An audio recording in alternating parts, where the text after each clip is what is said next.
चलें I guess meeting को start करते हैं जी। अस्सलाम वालेकुम सबको मेरी तरफ से। मैं यहाँ पे आपको बताता चलूँ कि आज हम इंपोर्ट एक्सपोर्ट की पहली क्लास जो है वो करने जा रहे हैं, ठीक है। और इसका जो पहला मॉड्यूल है बिजनेस एस्टेब्लिशमेंट का, वो उस मॉड्यूल से हम शुरू कर रहे हैं। और यहाँ पे मैं आप लोगों को ये भी बताता चलूँ कि उस मॉड्यूल के लिए हमने सर अताउर रहमान साहब को दावत दी है। उनकी एक्सपर्टीज हैं कॉरपोरेट के एरिया में, ठीक है। तो आपका जो बिजनेस एस्टेब्लिशमेंट का मॉड्यूल है वो सर अताउर रहमान साहब कवर करवाएंगे। जैसे ही ये मॉड्यूल कवर हो जाएगा, कंप्लीट हो जाएगा, तो उससे नेक्स्ट आपका मॉड्यूल बेसिकली इंपोर्ट प्रोसीजर और डॉक्यूमेंटेशन का होगा। तो वो हमाद साहब भी करेंगे। तो मैं अभी रिक्वेस्ट करूंगा सर अताउर रहमान साहब से कि वो क्लास को स्टार्ट करें। सर अता, आपको आवाज आ रही है मेरी? जी बिल्कुल आ रही है। मेरी आवाज़ आ रही है। जी सर। सर चलिए फिर इट्स ओवर स्टार्ट टू करते यू। हैं। Thank you sir. अस्सलाम वालेकुम। जैसे कि अली साहब ने बताया है, मेरा नाम अताउर रहमान है और I am a corporate expert. पिछले 12-13 साल से मैं कॉरपोरेट एंड एडवाइजरी वगैरह का काम कर रहा हूँ। बेसिकली मैं चार्टर्ड अकाउंटेंट हूँ बाय प्रोफेशन, और इस्लामाबाद में एक ऑडिट फर्म है, उसमें कॉरपोरेट डिपार्टमेंट को हेड कर रहा हूँ। तो जैसा कि इस इंस्टीट्यूट के जो ऑनर हैं बशारत साहब, उन्होंने भी एक जिम्मेदारी लगाई थी, और इसी सिलसिले में फिर मैं आज हाजिर हुआ हूँ। तो आप लोगों का जो एक ओवरऑल ये जो कोर्स है इंपोर्ट एक्सपोर्ट का लाइसेंस या उससे रिलेटेड जो भी, तो उसकी जो हमारा जो पहला मॉड्यूल है, उस लाइसेंस को हासिल करने के लिए जो सबसे पहले हमने एक बिजनेस रजिस्टर करवाना है। तो पहले मॉड्यूल को पेश करने के लिए मैं आप सबके सामने हाजिर हुआ हूँ। बेसिकली हमारी क्लास का डेकोरम इस तरीके से होगा कि पहले मैं आज तकरीबन घंटा सवा घंटा आपको जो पहले चीज़ें मैं गाइड कर दूंगा, ठीक है। तो आप जितने भी स्टूडेंट्स हैं कोशिश करें कि मेरे सेशन के एंड में फिर जितने भी आपके जहन में क्वेश्चन अराइज हो रहे हैं, आप एंड में क्वेश्चन रेज कर सकते हैं, और फिर मेरी कोशिश होगी कि मैं वन बाय वन आप सबको आंसर करूं, ठीक है। लेकिन ड्यूरिंग लेक्चर अगर कोई आप समझते हैं कि कोई इंपॉर्टेंट चीज़ है तो वो डेफिनेटली फिर आप रेज कर सकते हैं। लेकिन क्वेश्चंस एंड में रखने का मकसद इसलिए है क्योंकि हो सकता है जो आपके जहन में क्वेश्चन हो, तो हो सकता है मैं उसको ड्यूरिंग सेशन ही आपके क्वेश्चन के बाद उसको वैसे ही कवर कर लूँ अपने अंदर, ठीक है। तो इसलिए आप सबसे गुजारिश है कि आपको पहले मैं ये गाइड कर देता हूँ और फिर इसको लेकर चलते हैं। तो इसी इब्तदा के साथ प्रॉपर हम शुरू करते हैं। बिस्मिल्लाहिर्रहमानिर्रहीम। शुरू अल्लाह के नाम से जो बड़ा मेहरबान और निहायत रहम वाला है। हमारी कोशिश है कि ये जो सेशन है, ये जो कोर्स है, इसमें हमें अल्लाह पाक हिम्मत दे कि हम आपको प्रॉपर तरीके से सिखाएं, और आप लोगों को भी अल्लाह हिम्मत दे कि हमें प्रॉपर जो हमारा ऑब्जेक्टिव है हमारा और आपका वो अचीव हो। तो बेसिकली जिस तरीके से अली साहब ने इंट्रोड्यूस करवाया है कि ये क्योंकि इंपोर्ट एंड एक्सपोर्ट से रिलेटेड आपका कोर्स है, तो इंपोर्ट एंड एक्सपोर्ट से रिलेटेड जब भी हम कोई भी इंसान सोचता है, तो डेफिनेटली जैसे अगर हमारा मकसद है कि हमने केटो सर करनी है, तो केटो सर करने से पहले जब हम केटो के बेस कैंप में पहुंचेंगे, तो तभी हमारा सफ़र वहाँ से प्रॉपर शुरू होगा। तो इसी सिलसिले में जब भी कोई इंसान जब चाहता है कि मुझे इंपोर्ट एक्सपोर्ट का लाइसेंस चाहिए, तो उसके लिए डेफिनेटली सबसे पहले वो अपना एक बिजनेस सेटअप करेगा। और इसी सिलसिले में हमारा जो पहली स्लाइड भी इसी सिलसिले में है कि हमने बिजनेस कैसा सेटअप करना है। तो पाकिस्तान के अंदर कोई भी बिजनेस सेटअप करने के लिए हमारे पास 3 किस्म के ऑप्शंस होते हैं। कि अगर हमने कोई भी बिजनेस सेटअप करना है, तो हमारे पास 3 ऑप्शंस होते हैं मेनली, ठीक है। जो हमारे पास ऑप्शंस हैं, मैं आपको थोड़ा सा हल्का सा उसमें ब्रीफ दे देता हूँ, फिर हम एक एक ऑप्शन को इंतहाई डीपली लेकर चलेंगे, ठीक है। कोई भी जब इंसान सोचता है कि मैंने पाकिस्तान के अंदर कोई काम करना है बेसिकली, तो उसके पास 3 ऑप्शन है। और या यहाँ पे आप देख रहे होंगे स्लाइड में 4 आ रहे हैं, लेकिन कॉन्सेप्चुअली 3 है। फिर उसको मजीद हम 4 के अंदर इलेबोरेट कर देंगे। तो सबसे पहले अगर एक बंदा है, वो अकेला है, उसने सोचा है कि मैं एक काम करना चाह रहा हूँ, तो जो सबसे सिंपल और सबसे इजी ऑप्शन है कि वो एक सोल प्रोप्राइटरशिप बिजनेस बनाएगा। क्योंकि लोग अक्सर मतलब कंफ्यूज करते हैं कि मेरी एक कंपनी है, मैं मेरा एक ऑर्गेनाइजेशन है, ठीक है। लेकिन तो इस चीज़ को स्टार्ट करने से पहले हमें समझना पड़ेगा कि असल में क्या क्या फॉर्म्स होती हैं। तो बिजनेस बनाने की एक जो पहली फॉर्म है वो है सोल प्रोप्राइटरशिप। सोल प्रोप्राइटरशिप का ये मतलब है कि एक इंसान उस बिजनेस का अकेला मालिक है। ठीक है। और सोल प्रोप्राइटरशिप जो है वो, उसका एज सच कोई इस्टेब्लिश लॉ नहीं है जिस लॉ के तहत वो रजिस्टर होती है। लेकिन इसका जो प्रोसीजर है वो ये है कि बेसिकली उस शख्स का जो बिजनेस करना चाह रहा है, पहले उसका एक एफबीआर के अंदर उसकी एक आईडी बनेगी। ठीक है। एफबीआर के अंदर आप कह सकते हैं कि उसका एक एनटीएन बनेगा। जब उस बंदे का एनटीएन बन जाएगा, प्रोसेस कंप्लीट हो जाएगा, तो उस एनटीएन के बाद, जब आजकल क्योंकि मोस्टली जो एफबीआर की रजिस्ट्रेशन हो रही है वो ऑनलाइन हो रही है मोस्टली। ठीक है। वो भी मैं आपको अभी सिखाऊंगा अभी थोड़ी देर के बाद कि कैसे हम किसी बंदे को रजिस्टर कर सकते हैं या कैसे एनटीएन बना सकते हैं। तो जब एनटीएन बन जाता है तो उसके बाद फिर ऑनलाइन जो उसका पोर्टल है वहाँ पे एक ऑप्शन आ रहा होता है कि वहाँ पे एक एक फॉर्म फिल करना पड़ता है। डेफिनेटली मैं आपको आज बताने लगा हूँ। वो फॉर्म फिल करके वहाँ पे पूरे बिजनेस की डिटेल दे के कि बंदा, आपने इस बिजनेस का नाम क्या रखना है, बिजनेस की कैटेगरी क्या रखनी है, बिजनेस का एड्रेस क्या रखना है, इस तरह से कुछ और वो मालूमात वहाँ पे हमें इंसर्ट करते हैं। तो जब हम ये सारी मालूमात कंप्लीट कर लेते हैं और वो फॉर्म सबमिट कर लेते हैं कुछ अटैचमेंट्स करने के बाद, तो थोड़ी देर के अंदर ही ऑनलाइन ऑटोमेटिकली उस बिजनेस बंदे का एक सोल प्रोप्राइटर बिजनेस रजिस्टर हो जाता है। ठीक है। और ये फिर ऐसा बिजनेस होता है कि इसे कोई भी बंदा वेरीफाई कर सकता है। और ये बिल्कुल एक 100% एक नॉर्मल बिजनेस की तरह एक लीगल अलाउड बिजनेस होता है जिसको हम सोल प्रोप्राइटर बोलते हैं। इस बिजनेस की बेस के ऊपर कोई भी बंदा अपने उस बिजनेस का फिर एनटीएन, तो क्योंकि उसका बना हुआ होता है तो फिर बैंक अकाउंट खुलवाना पड़ता है। तो कोई भी बंदा जब अपना एक सोल प्रोप्राइटर अकाउंट खुल जाएगा उसका बैंक के अंदर, पहले अपने आप को एफपीआर में एनटीएन बनाएगा, फिर उसमें एक बिजनेस ऐड करेगा, फिर वो एक, मैं भी आपको सिखाऊंगा थोड़ी देर के बाद कि एक वो वेरिफिकेशन डॉक्यूमेंट ऑनलाइन बन जाता है। वो जब उसका प्रिंट लेके बैंक के पास जाता है तो पाकिस्तान के अंदर हर शेड्यूल बैंक उसको उसका बैंक अकाउंट खोलने का, बिजनेस बैंक अकाउंट खोलने का लायबल है। बैंक्स फैसिलिटेट करते हैं। तो जब कोई भी शख्स ये 3-4 स्टेप्स कंप्लीट करता है तो लीगली एक बंदा अपने पर्सनल बिजनेस का ऑनर बन जाता है और वो इस काबिल हो जाता है कि वो एक बिजनेस कर सकता है। यानी अब उसका अकाउंट एक्टिव है, उसका एनटीएन बना हुआ है, ऑनलाइन वेरीफाइबल है, तो अब वो बिजनेस कर सकता है। उस जो उसने ऑफिशियल बैंक अकाउंट खुलवाया है वो उसके बिजनेस के नाम का होगा। ठीक है। इसमें फर्क यही होता है, बेसिकली होता ही है उसके शनाख्ती कार्ड पे ही है सब कुछ, क्योंकि वो उसका सोल प्रोप्राइटर, सोल मालिक है उसका। तो जो भी बैकएंड पे जो कोई कोड्स यूज हो रहे हैं या बैकएंड पे जो कोई उसकी वेरिफिकेशन के लिए वो उस बंदे का शनाख्ती कार्ड यूज होगा, शनाख्ती कार्ड नंबर। लेकिन क्योंकि ये उसका एक सेपरेट बिजनेस उसने ओपन करवाया है एक प्रोसेस के तहत, तो उस सेपरेट नए बिजनेस के नाम उसका अकाउंट खुलेगा, XYZ ट्रेडिंग सपोज। ठीक है। तो ये उसका सोल प्रोवाइडर अकाउंट खुल जाएगा और फिर वो ट्रांजैक्शन कर सकते हैं। तो पहली फॉर्म जो है कोई भी पाकिस्तान में बिजनेस करने की वो है सोल प्रोप्राइटरशिप। आपको समझ आ गई इस चीज की? आप जी सब मतलब मुझे क्लियर। कमेंट के जरिए बता सकते हैं अगर कि आपको समझ आई है, या इसके अंदर अगर कोई मजीद के जो बिजनेस करने का जो पहला तरीकाकार है सोल प्रोप्राइटरशिप, जो सबसे सिंप्लीफाइड फॉर्म है, तो ये है, ये समझ आ गई है आप लोगों को?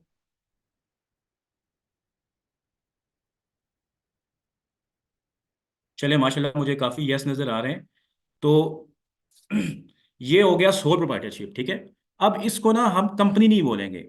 मतलब मैं इसलिए ये इसको मैंने इतना इजीली समझाया भी है और इसको इतना एक्सप्लेन भी किया है कि अक्सर लोग ना इसको कंपनी बोल रहे होते हैं कि जी मेरी कंपनी है मेरा। तो जब एक्चुअल में जब उसको हम एक्सप्लोर करते हैं, उसको चेक करते हैं, तो असल में वो कंपनी नहीं होती बल्कि वो एक सोल प्रोप्राइटर बिजनेस बिजनेस होता है। ठीक है। अब ये तो एक बिजनेस था जो बंदे ने अकेले शुरू किया, या उसकी अकेले ख्वाहिश थी, उसने एक सिंपल फॉर्म में उसको रजिस्टर करवा दिया। अब दो या दो से ज्यादा लोग हैं, वो चाह रहे हैं कि यार हम मिल के कोई बिजनेस शुरू करते हैं। ठीक है। तो अब हमें देखना पड़ेगा कि उनके पास कौन कौन से ऑप्शंस हैं। तो दो या दो से ज्यादा कोई भी बंदे अगर कोई भी बिजनेस शुरू करना चाह रहे हैं तो उनके पास बेसिकली तीन ऑप्शंस हैं। ठीक है। पहला ऑप्शन है कि वो पार्टनरशिप फर्म बना लें। दूसरा ऑप्शन है कि वो एक लिमिटेड लाइबिलिटी पार्टनरशिप फर्म बना लें। और तीसरा ऑप्शन है कि वो एक कंपनी बना लें। ठीक है। तो जैसे आप लोगों को मैंने बताया था कि क्योंकि सोल प्रोप्राइटरशिप पे तो एज सच कोई लॉ उस तरह अप्लाई नहीं होता, या कोई कोई मॉनिटरिंग बॉडी नहीं है, ठीक है, या किसी लॉ के तहत वो रजिस्टर नहीं होते। बस एक प्रिस्क्राइब तरीकाकार है कि एफबीआर में आपने अपना एनटीएन बनाना है, उसके जाकर आपने रजिस्टर करवा लेना है। लेकिन ये जो आपको मैंने दूसरे तरीकाकार बताए हैं ना, तो इसके अंदर फिर प्रॉपर कुछ लॉज हैं। उस लॉज के अंदर रहते हुए उस उन बंदों का बिजनेस रजिस्टर होगा। ठीक है। तो उसमें एक ऑप्शन है पार्टनरशिप का, एक ऑप्शन है लिमिटेड लाइबिलिटी पार्टनरशिप का, और एक ऑप्शन है कंपनी का। तो जो पार्टनरशिप्स होती हैं नॉर्मली, ये नॉर्मली हर जिले में एक रजिस्ट्रार बैठता है। ठीक है। हर बड़े शहर में, हर बड़े जिले में एक रजिस्ट्रार ऑफ फर्म उसको हम बोलते हैं।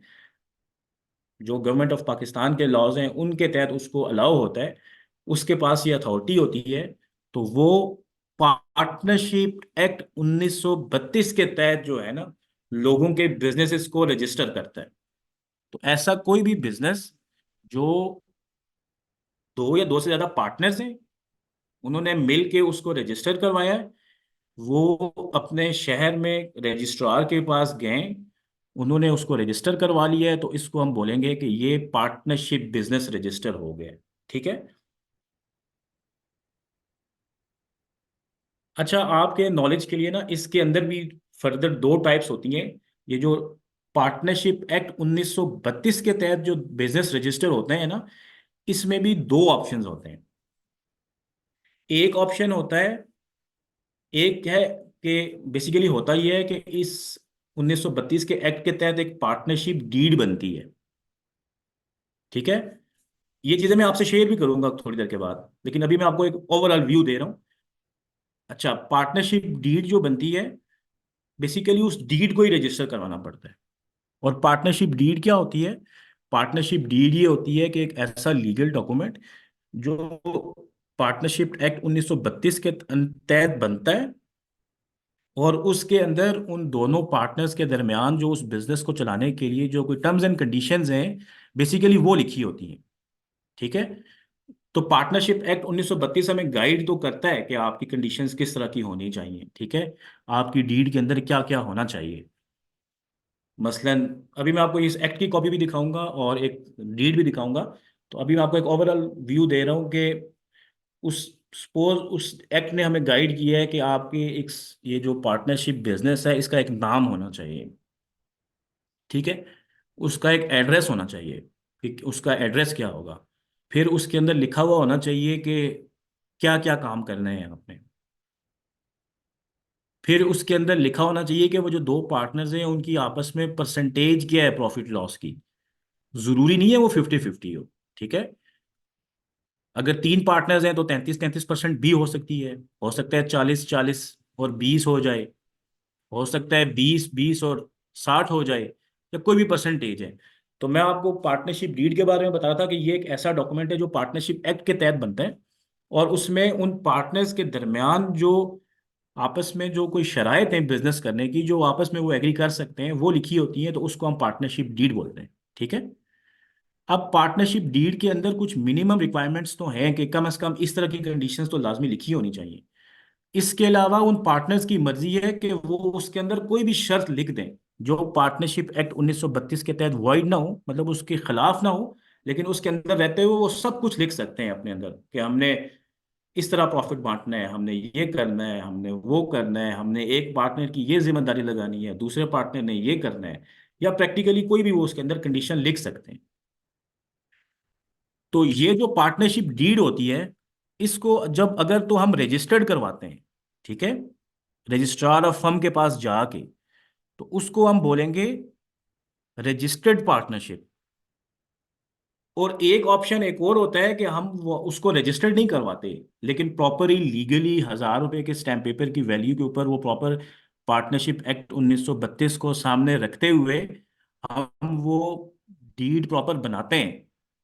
तो तब भी पाकिस्तान के कानून के मुताबिक, पार्टनरशिप एक्ट 1932 के कानून के मुताबिक लीगली आप काम कर सकते हैं। ठीक है। तो ये जो फिर बिजनेस हो गया ना partnership under registrar, partnership act के तहत, तो इसकी दो टाइप्स हो जाएंगी। एक टाइप हो जाएगी रजिस्टर्ड फर्म और एक हो जाएगी अनरजिस्टर्ड फर्म। ठीक है।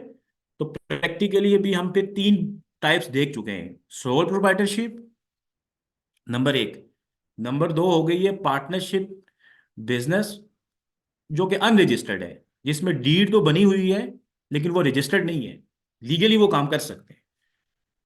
लीगली जब इस डीड इसका भी जब हम एनटीएन ले लेंगे इस अनरजिस्टर्ड पार्टनरशिप का, तो बैंक बाउंड होते हैं या बैंक अकाउंट खोल देते हैं। तो एक ऐसी पार्टनरशिप फर्म जिसमें आपकी डीड बनी हुई है, जिसमें आपका एनटीएन बना हुआ है, और फिर बैंक ने आपका अकाउंट भी खोल दिया है, तो ये जब तीनों चीज़ें कंप्लीट हो जाएंगी तो वो ये वाला बिजनेस मॉडल भी प्रॉपर लीगल है। और ये पार्टनर्स मिल के काम कर सकते हैं, और फ्यूचर में वो इन्फोर्सेबल है। फ्यूचर में वो इसी के तहत एक दूसरे को टर्म्स इन्फोर्स भी करवा सकते हैं और इवन वो कोर्ट में भी जा सकते हैं। तो दूसरी ये टाइप हो गई। और जो तीसरी टाइप है वो है एक ऐसा पार्टनरशिप डीड जो 1932 एक्ट के तहत बनी है।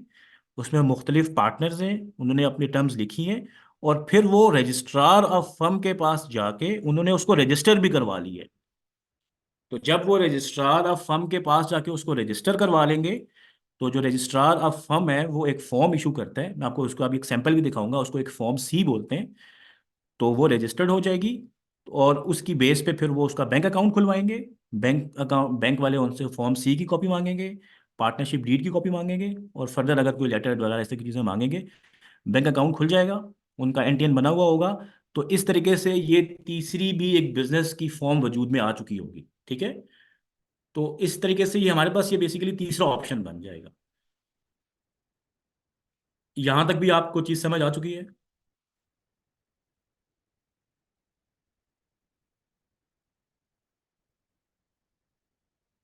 जी जी सर, आप बहुत अच्छा समझा रहे हैं जी, समझ आ गई है। चलें, बिल्कुल सही हो गया। ठीक है। अब जो लीगली या कॉन्सेप्चुअली तीसरा, और हमारे इस लेक्चर के मुताबिक जो चौथा ऑप्शन है, दो या दो से ज्यादा अगर पार्टनर्स हैं उनके पास, कि वो लिमिटेड लाइबिलिटी पार्टनरशिप बना सकते हैं। ठीक है।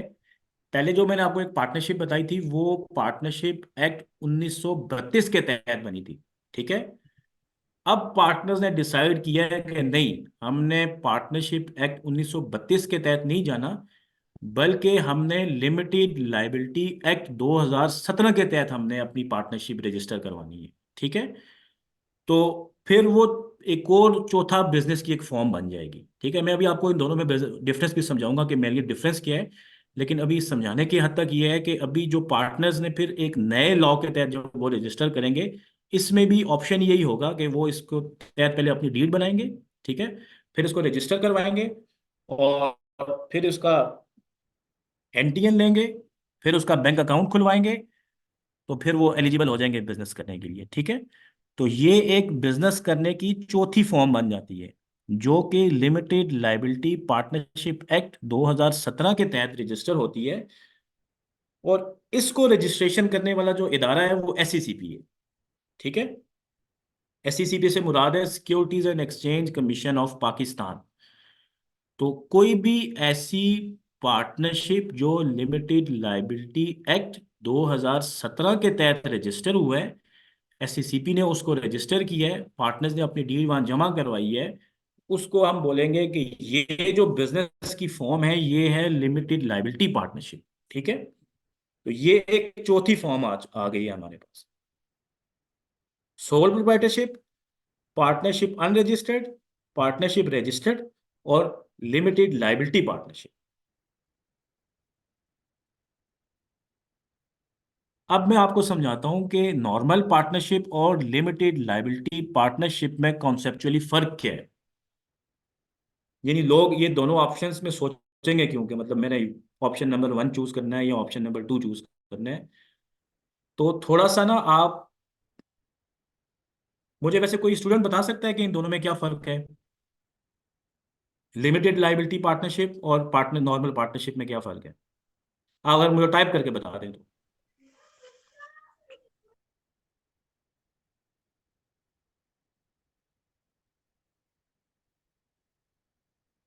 जी, कोई स्टूडेंट बताना चाह रहे हैं?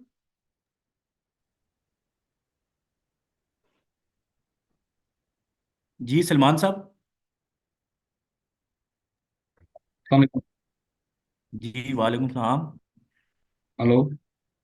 जी जी जी। सर, ये सेम एज मुझे जहाँ तक समझ में आ रहा है कि जिस तरह से हम लिमिटेड लाइबिलिटी पे कंपनीज को ऑपरेट करते हैं, इसी तरह से लिमिटेड लाइबिलिटी के ऊपर जो है ना ये पार्टनरशिप होगी। और इसकी जिम्मेदारी उसी तरह से बिजनेस के अंदर इतनी होगी कि जो भी है वो पार्टनर्स के ऊपर कुछ भी नहीं आएगा। एज वेल एज जो है ना वो सर। जो इनकी sorry, सर, ये एक अलग से एंटिटी होती है लिमिटेड। इसकी लाइबिलिटीज भी लिमिटेड होती हैं, और शेयर्स जो है, जो पार्टनर्स होते हैं वो उस एंटिटी के शेयर होल्डर्स होते हैं। इसके पार्टनर्स बदल सकते हैं, लेकिन ये एंटिटी नहीं बदल सकती इसकी। बिल्कुल, आप दोनों ने दोस्त फरमाया है। ठीक है। बेसिकली जो बेसिक डिफरेंस है वो इसी चीज, जो डिफरेंस है वो ये है, होते दोनों लीगल एंटिटीज हैं। ठीक है। दोनों सेपरेट एंटिटीज होती हैं, दोनों के अपने अपने ही एंटिटी बनते हैं। लेकिन जो फर्क ये है कि दोनों में पार्टनर्स की लाइबिलिटी का फर्क है। आप ये बिल्कुल सही फरमा रहे हैं। जो नॉर्मल पार्टनरशिप है, जो पार्टनरशिप एक्ट 1932 के तहत रजिस्टर होती है, उसमें बेसिकली जो पार्टनर्स होते हैं उनकी लाइबिलिटी जो है वो अनलिमिटेड होती है। ठीक है। लाइबिलिटी अनलिमिटेड का मतलब ये है कि मुस्तकिल में अगर कोई खुदा न खास्ता कोई नुकसान होता है, ठीक है, तो पार्टनर्स इस चीज के बाउंड हैं कि वो पर्सनली भी उस नुकसान को कवर करने के लिए बाउंड है। ठीक है। पार्टनरशिप ने किसी के पैसे देने थे, पार्टनरशिप डूब गई, खत्म हो गई। ठीक है। किसी वजह से मतलब कोई नुकसान हो गया, बंद हो गई, अचानक बंद करनी पड़ी। इस केस में जो पार्टनर्स होंगे, क्योंकि अब तो एंटिटी बंद हो चुकी है या उसके बैंक अकाउंट में पैसे ही नहीं है, तो पार्टनर्स इंडिविजुअली भी लाइबल है कि जिस जिस पार्टनरशिप ने जिस जिन लोगों के पैसे देने थे, अब पार्टनर्स लाइबल हैं कि वो उन लोगों के पैसे दें, सारे उधार खत्म करें। ठीक है। उनकी लाइबिलिटी अनलिमिटेड है। तब तक पार्टनर्स बाउंड है अपनी परसेंटेज के मुताबिक, जब तक पैसे उन्होंने सारे दे नहीं देते। ठीक है। लेकिन ये जो लिमिटेड लाइबिलिटी पार्टनरशिप एक्ट है, इसके तहत जो पार्टनरशिप्स रजिस्टर होंगी, उसमें फर्क ही यही है कि उसमें पार्टनर्स पर्सनली लायबल नहीं है।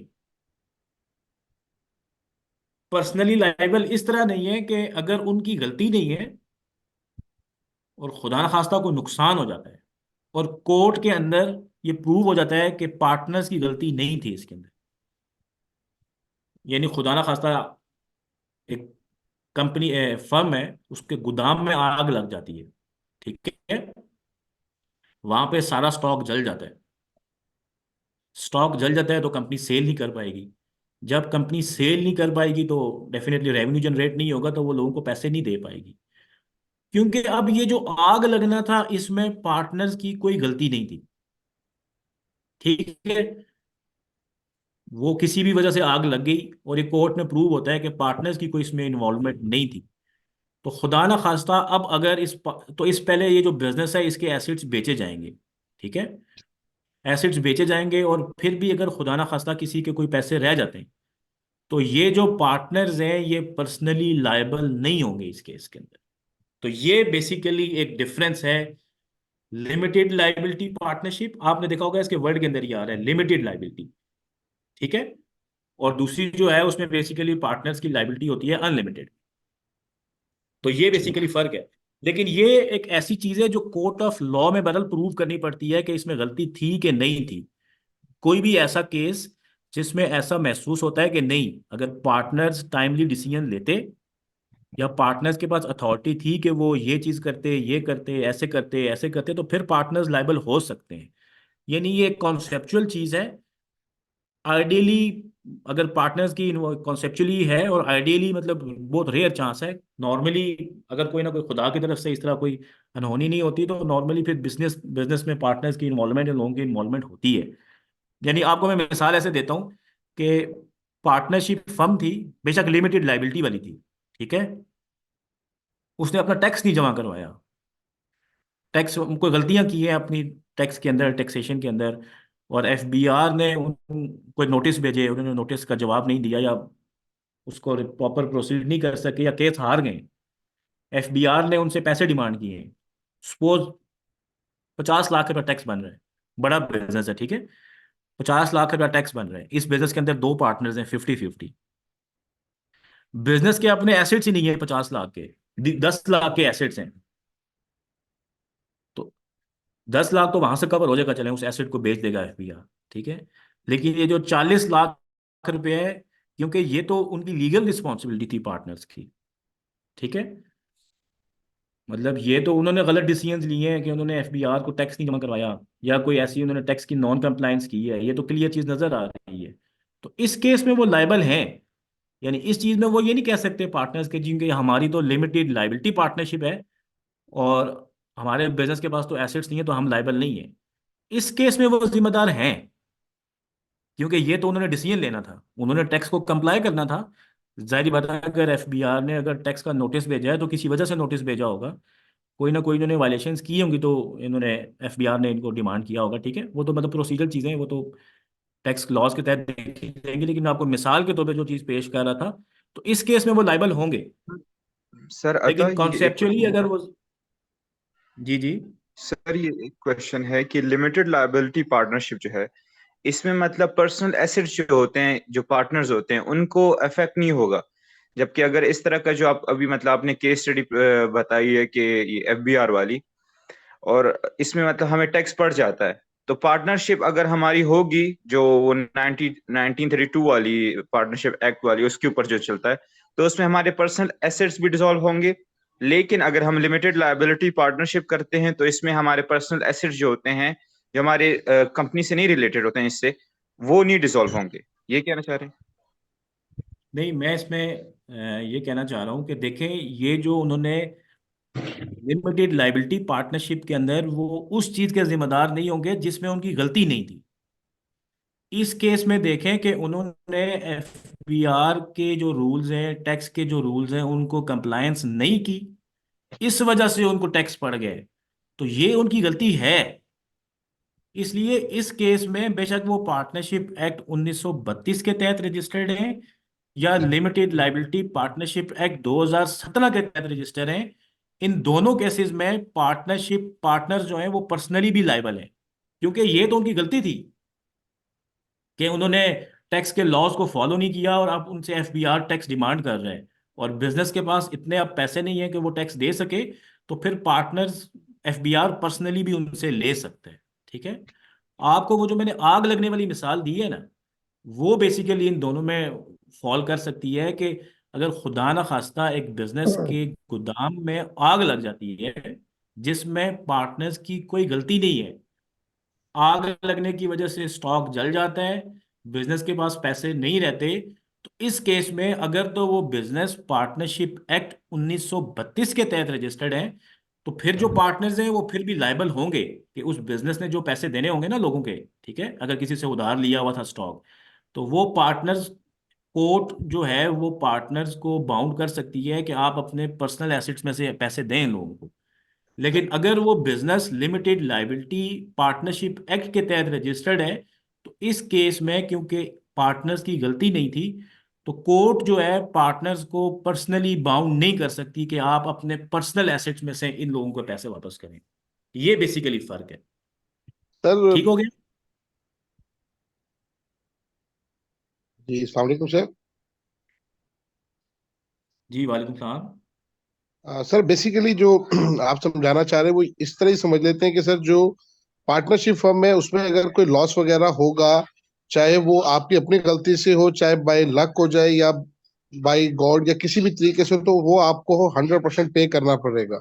जी और बिल्कुल, अगर आप पहले लिमिटेड पार्टनरशिप लायबिलिटी अपने एसेट्स में से पे करेगी, और अगर यस अपने एसेट्स या नहीं रहते तो फिर पार्टनर्स अपने एसेट्स में से पे करते हैं, अपनी पर्सनल एसेट्स में से। ओके। और अगर लिमिटेड लायबिलिटी पार्टनरशिप है उसमें आपको एडवांटेज ये हो जाता है कि अगर आपकी गलती की वजह से लॉस नहीं हुआ जी तो बिल्कुल। वो फिर आपकी अपने पर्सनल एसेट्स में से नहीं जाएगी, वो जो कंपनी की जो टोटल एसेट्स हैं उसके अंदर से ही उसको रिकवर होगा जो पेमेंट्स हो जी सकेंगे। बिल्कुल आप सही कह रहे हैं। ठीक है। अच्छा सर, एक कंपनी सवाल की ये जगह था हम आपसे। फर्म का वर्ड यूज कर सकते हैं कि इसमें जो फर्म है वो ओके। अपने एसेट्स में से देगी, क्योंकि कंपनी एक सेपरेट फर्म है। मैं आपको समझाता हूँ उसके बारे में, ठीक है। ठीक, यानी कि जो वो फर्म है उसके एसेट्स जितने भी होंगे उन्होंने शो किए हुए होंगे, जो उन्होंने प्रॉपर्टी बाई उसके अगेंस्ट की होगी, तो उसी के अगेंस्ट वो जो है वो पे करने के पाबंद होगी। जी बिल्कुल ऐसे ही है। अच्छा सर, ये जो हमारी फर्म होगी, मिसाल के तौर पे अब सोल में तो सिंगल नेम पे आ जाएगी, पार्टनरशिप में दो नेम्स पे आ जाती है। तो बेसिकली इसका मतलब एक फर्म को देखकर हमें पता कैसे लगेगा कि ये सिंपल पार्टनरशिप फर्म एक्ट 1932 से मतलब रजिस्टर्ड हुई हुई है, या ये firm act 2017 limited liability partnership firm है? ये हमें डिफरेंस कैसे पता लगेगा? कंपनी की पार्टनरशिप को नाम को देखकर किस तरह पता लगेगा? अच्छा कुतुब साहब, इसमें ऐसा होता है कि वैसे तो नाम को देख के तो ऐसे पता लग सकता है कि, मेरी आवाज आ रही है? जी सर, थोड़ी सी ब्रेक हो रही है सर आवाज। अच्छा, अब मेरे ख्याल से क्लियर हो गई होगी। यस वैसे यस। नॉर्मली ये आपने अच्छा सवाल किया है कि अब जो लिमिटेड लाइबिलिटी पार्टनरशिप एक्ट के तहत जो फर्म्स रजिस्टर होती हैं ना, ठीक है, जी। तो उनके नाम के साथ एलएलपी लिखा हुआ होता है। ओके। ठीक। ठीक है। ठीक और ठीक उस ठीक। बिजनेस का कोई भी नाम होगा ना, उस ओके। बिजनेस का नाम होता है suppose Ataur Rahman trading traders, ठीक है, यस। तो उसका ठीक। नाम होगा Ataur Rahman traders LLP. Okay sir. ठीक है। ठीक। बिल्कुल और जो ठीक। नॉर्मल वाली होगी वो होगी सिंपल अताउर रहमान ट्रेडर्स के नाम से। ओके। ठीक है। एक हमारे ठीक है पास सर। ये टूल है चेक करने के लिए, ठीक है। जी सर। दूसरा, हम उनका इन दोनों का ना, जो अगर तो वो पार्टनरशिप एक्ट के तहत वाली जो रजिस्टर्ड है यानी, तो इस केस जी में इसका रजिस्ट्रेशन सर्टिफिकेट फॉर्म सी की मद में होगा। मैं आपको एग्जांपल सर। दिखाऊंगा उसका, ठीक है। और सर। अगर तो वो एलएलपी एक्ट के तहत है तो उसका सर्टिफिकेट ही डिफरेंट होगा, उस पर लिखा हुआ होगा कि ये फर्म जो है ना फलां फलां एक्ट के तहत रजिस्टर्ड है, ठीक है। तो हम सर। वहां से भी चेक कर सकते हैं। सर यानी कि बेसिकली जब आपका फर्म का नेम आएगा तो उस एलएलपी से ये हमें एक्चुअली पता लग जाएगा कि ये फर्म एक्ट 2017 पे बेस्ड है। जी बिल्कुल, एलएलपी। ओके। ठीक है सर। लेकिन वैसे इसमें एक मैं आपको एक वैसे एक बात बताता हूँ कि 99% केस में तो नाम से भाग जाएगा, ठीक है। लेकिन क्या पता कोई पार्टनरशिप एक्ट 1932 वाला अपने नाम के साथ वैसे ही एलएलपी लिख दे और जाके यस। रजिस्ट्रार को कन्विंस कर ले जी कि ये मेरे नाम का हिस्सा है, ठीक है। हो सकता है उस ओके। रजिस्ट्रार को ही ना पता हो कि यार एक और एक्ट भी है, तो वो उसके हाँ। नाम का हिस्सा बना ले। तो हम 100% तो ये नहीं कह सकते जी कि ये नाम में अगर ये लिखा हुआ है तो ये उसके तहत है। आइडियली हमें उसका सर्टिफिकेट देखना पड़ेगा या उसका ओके। एनटीएन देखना पड़ेगा, ठीक है। ठीक। यानी कि फाइनल अथॉरिटी सर उसका सर्टिफिकेट हो गया। और बाकी यानी कि जी बिल्कुल। वो तो सर पाकिस्तानी स्टाइल है ना, कि हम किस तरीके से किसी को बेवकूफ किस तरह बना सकते हैं, वो आपने बड़ी अच्छी मिसाल दी है कि उसने अपने नाम के साथ ही एलएलपी ऐड कर दे, तो बेसिकली तो सर ठीक हो गया। आपने बड़ा जबरदस्त तरीके से समझाया सर, इसको ना एलुब्रेट किया आप। अजीम साहब आपने भी हाथ खड़ा किया और कुछ सवाल है आपका? जी सर, यानी कि हम इससे ये कह सकते हैं कि जो लिमिटेड लायबिलिटी पार्टनरशिप है ये मोर सिक्योर है एज कंपेयर टू पार्टनरशिप। जी बिल्कुल। Right sir. Right sir. जी हमाद साहब। जी सर। जी सर, हेलो, अस्सलाम वालेकुम। जी वालेकुम सलाम। अस्सलाम वालेकुम। वालेकुम सलाम। सर मेरा एक सवाल है, मेरा सवाल ये है सर कि एओपी में जो पार्टनरशिप कंपनी होती है और लिमिटेड प्राइवेट लिमिटेड कंपनी जो है, इन दोनों की कंप्लाइंस में क्या क्या फर्क है? मतलब इसमें जैसे पार्टनरशिप में एससीसीपी इन्वॉल्व नहीं होता है और इसमें होता है प्राइवेट लिमिटेड में, तो इसके अलावा और क्या क्या फर्क है इन दोनों की कंप्लाइंस में? जी हमाद साहब, इसमें ऐसा है कि जो पार्टनरशिप एक्ट 1932 के तहत रजिस्टर होगी तो वो हम्म। कंप्लायंस करेगी पार्टनरशिप एक्ट 1932 के तहत, ठीक है। ठीक है। जो जो रूल्स वहां पे लिखे हुए हैं, वहां पे लिखा हुआ है जी इसे ऑडिट करवाना है, कब करवाना है, कैसे करवाना है, अपना जी सर, बुक्स वो एंड थोड़ा अकाउंट्स एक्सप्लेन कैसे कर मेंटेन देंगे करने हैं, तो वो ये उसको चीज? सर इसको असल में एक्सप्लेन मैं कर ऐसा देंगे कर लेता थोड़ा हूँ सा? कि मैं आपको थोड़े से बेसिक, मैं आपको अभी एक दो क्राइटेरिया और भी बता देता हूँ कंप्लायंस के लेवल के, ठीक है। लेकिन मैं ये कह रहा हूँ कि ये पूरा एक्ट हमारे कोर्स का असल में हिस्सा नहीं है। मैं आपको अच्छा। कुछ मेन मेन चीजें समझा देता हूँ, लेकिन बाकी मैं आपसे ये पार्टनरशिप एक्ट का भी शेयर कर दूंगा आज ही कोर्स के एंड, आज क्लास के बाद, ठीक है। और एलएलपी एक्ट भी शेयर कर लूंगा। तो आप तेज तेज ठीक है गो सर। थ्रू करके वहां से देख सकते हैं दोनों की कंप्लायंस लेवल में फर्क क्या है, ठीक है। फर्क क्या है। ठीक है सर, लेकिन थैंक मैं यू। आपको ना एक ट्रिकी पॉइंट सर बताने मैं लगा हूँ, हमारा जो मेजर अली फर्क है इसमें। मैं हेलो। आपको एक और ट्रिकी पॉइंट बताने लगा हूँ जो, जी जी। जी सर, मैं हमारा वो कट ऑफ कर दिया था उन्होंने मुझे। बेसिकली मेरा सवाल ये था कि इनका डेटाबेस भी होता है, तो वो किधर से हम लोग देख सकते हैं कि ये एलएलपी है या कंपनी रजिस्ट्रेशन है या पार्टनरशिप है? तो ये पोर्टल पे आ रहा होता है बेसिकली, ये एफबीआर, तो वहां से नहीं पता चल सकता हमें? अच्छा, आप ना, मैं आपको थोड़ा सा इसमें मजीद एक्सप्लेन करने लगा हूँ और फिर आपको मैं आपका सवाल का भी जवाब दे देता हूँ, ठीक है? आपको ना मजीद थोड़ा सा इसमें डिफरेंस भी नजर आना शुरू हो जाएगा, ठीक है? अच्छा, एफबीआर जो है ना, वो जो ऐसी पार्टनरशिप फर्म जो 1932 के तहत रजिस्टर होती हैं, उन्हें वो नॉर्मल एओपी फर्म वाली टैक्सेशन उस पर अप्लाई होती है, ठीक है? लेकिन एफबीआर की नज़र में कोई भी ऐसी पार्टनरशिप जो लिमिटेड लायबिलिटी पार्टनरशिप एक्ट 2017 के तहत रजिस्टर्ड है, तो उसके ऊपर वो कंपनी वाले रूल अप्लाई करते हैं, ठीक है? तो जो हमाद साहब का भी सवाल था और आपका भी सवाल है कि इन दोनों में कंप्लायंस में क्या फ़र्क आ जाएगा, तो ये एक टेक्निकल पॉइंट है। क्योंकि जब हम एलएलपी एक्ट के अंदर जब इसकी डेफिनेशन देखते हैं, तो इसमें ना वो लिखा हुआ है कि ये बॉडी कॉरपोरेट है, और एफबीआर वाले बॉडी कॉरपोरेट को कंपनी की डेफिनेशन में लेते हैं, ठीक है? तो ये एक बहुत मेजर डिफरेंस है इन दोनों फर्म्स के अंदर, एफबीआर की नज़र में या टैक्स की नज़र में, कि टैक्स वाले जो पार्टनरशिप एक्ट 1932 के तहत रजिस्टर्ड होती है उसको फर्म ट्रीट करते हैं, और एलएलपी एक्ट 2017 के तहत जो रजिस्टर्ड होती है उसको वो कंपनी ट्रीट करते हैं। तो ये बहुत बड़ा टर्निंग पॉइंट आ जाता है, ठीक है? ये चीज़ मैंने खुद थोड़ी सी अभी हाइड की थी आप लोगों से, क्योंकि एफबीआर के अंदर जो है ना, फिर कंपनी के टैक्स के रूल्स और हैं और पार्टनरशिप के रूल्स कुछ और हैं।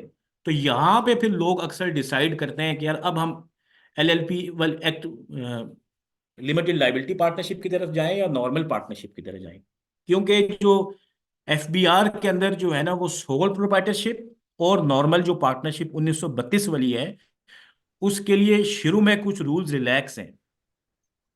वो जब आप टैक्स की चीज़ें आप समझेंगे किसी कोर्स में, अगर आपने पढ़ा हुआ है, तो सोल प्रोप्राइटरशिप और एओपी फर्म जो 1932 के तहत रजिस्टर्ड है, इसके लिए कुछ रूल्स डिफरेंट हैं एज कंपेयर टू कंपनी या लिमिटेड लायबिलिटी पार्टनरशिप। तो फिर वहां पे हमें देखना पड़ता है कि हमने किसकी तरफ जाना है, ठीक है? तो ये बेसिकली कुछ कंप्लायंस लेवल जो है, उसमें फर्क आ जाता है, क्योंकि इन्होंने कंपनी वाले टैक्स के अंदर रूल्स फॉलो करने होते हैं, और दूसरे केस में जो पार्टनरशिप एक्ट 1932 का रजिस्टर, तो उन्होंने फर्म वाले रूल देखने होते हैं टैक्स के अंदर, ठीक है? तो ये डिफरेंस है।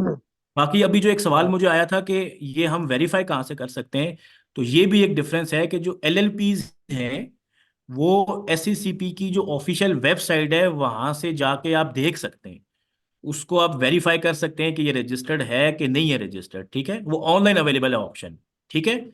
जबकि पार्टनरशिप एक्ट्स या सोल प्रोप्राइटरशिप के तहत एज सच कोई, यानी जब तक अगर आपको उसका एनटीएन नहीं पता, अगर आपको उसका एनटीएन नंबर पता है तो फिर आप वेरीफाई कर सकते हैं, लेकिन अगर आपको एनटीएन नंबर नहीं पता तो आप ऑनलाइन जाके डायरेक्ट वेरीफाई नहीं कर सकते, ठीक है?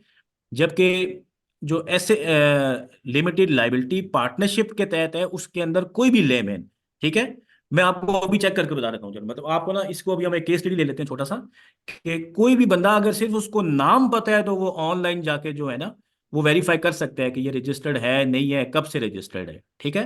अभी मैं एक ये ऑनलाइन जो है ना, एक चेक कर लेते हैं एससीसीपी की वेबसाइट से कि एक फर्म कैसे वेरीफाई होती है, ठीक है?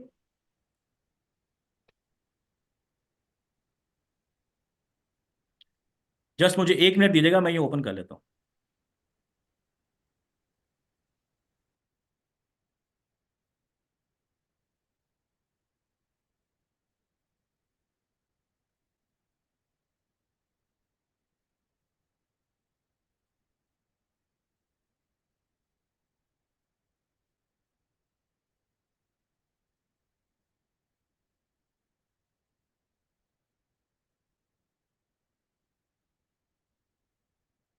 अच्छा, एससीसीपी के तहत अगर हमने कोई भी फर्म को, अगर एलएलपी पार्टनरशिप को अगर हमने वेरीफाई करना है, तो एससीसीपी का एक लिंक है, मैं आपके सामने गूगल में लिख रहा हूँ, एससीसीपी नेम सर्च, ठीक है?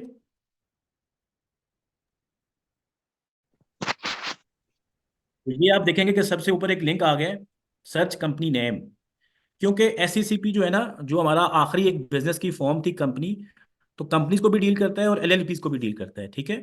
तो और वो दोनों, उन दोनों को वेरीफाई करने के लिए एससीसीपी ने बकायदा एक पोर्टल बनाया हुआ है, तो कोई भी ले मैन जो है वो वहां जाके चेक कर सकते हैं, ठीक है। अब यहाँ पे ना डिफरेंट क्राइटेरियाज हैं चेक करने के। अगर तो आपको एग्जैक्ट नाम पता है तो आप उससे वेरीफाई कर सकते हैं, ठीक है। अगर आपको पूरा नाम नहीं पता, नाम के कुछ वर्ड्स बताएं, ठीक है, तो आप वहां से वेरीफाई कर सकते हैं।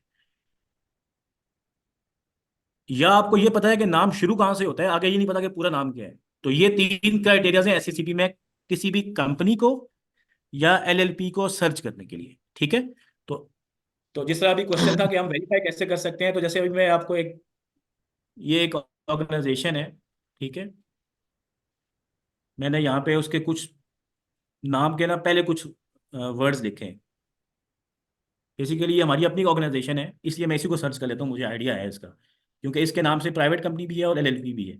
तो ये देखें, मैंने बिगनिंग विथ पे यहाँ पे क्लिक किया था, ये देखें तीन ऑप्शन आ रहे हैं, एग्जैक्ट नेम, बिगनिंग और इंक्लूडिंग एग्जैक्ट स्ट्रिंग। ये तीसरा वाला ऑप्शन ये है कि आप, ये नहीं, आपने लफ्ज पूरा एक लिखेगा, नीचे वाले केस अगर, ठीक है,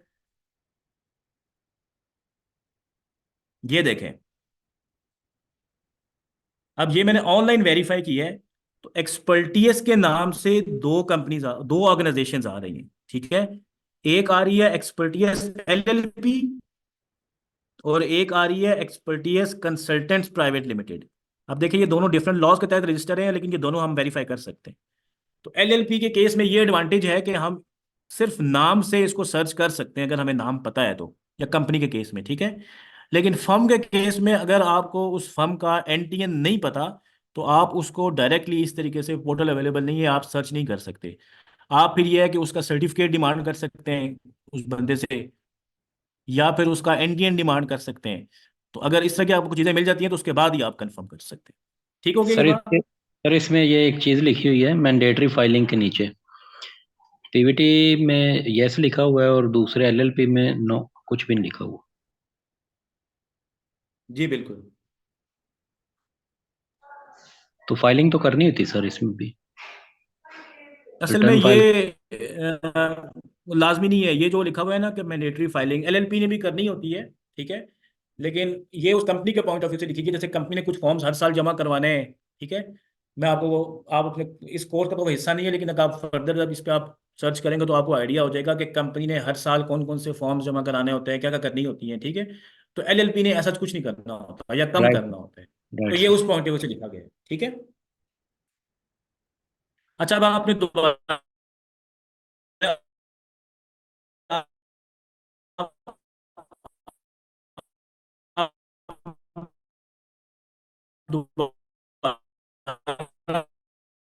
हम आते हैं अपने मेन सर पॉइंट की आवाज तरफ, कट जहाँ से हम कहते थे कि सर तीसरा आपके हमारा नेट में मसला है, आपकी आवाज कट ऑफ तीसरी हो रही है फॉर्म थी, बार बार। हेलो ठीक है। सर अब हम आपकी आते हैं आवाज। अपने चौथे फॉर्म की तरफ, जो कि है हेलो कंपनी, हेलो ठीक है। सर आपकी आवाज में मसला आ रहा है।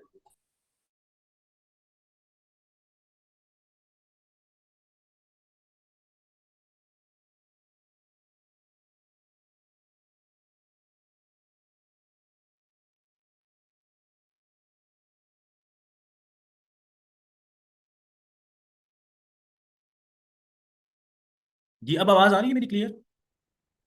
हेलो? जी क्लियर सर, है, clear है। जी, मुझे मेरी आवाज आ रही है सबको अब? क्लियर है सर। अच्छा, माजरत, दरमियान में कोई इंटरप्शन हो गई थी, ठीक है। तो अब हम चलते हैं, जो हमारा चौथी जो फॉर्म है,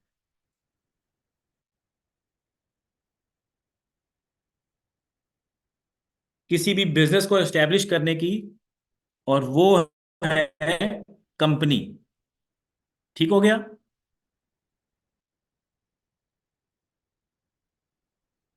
जी मेरी आवाज आ रही है? जी सर, आ रही है आपकी आवाज। सारी तो आवाज। बिल्कुल ठीक हो गया। अच्छा, अब हम चलते हैं कंपनी की तरफ। ठीक है।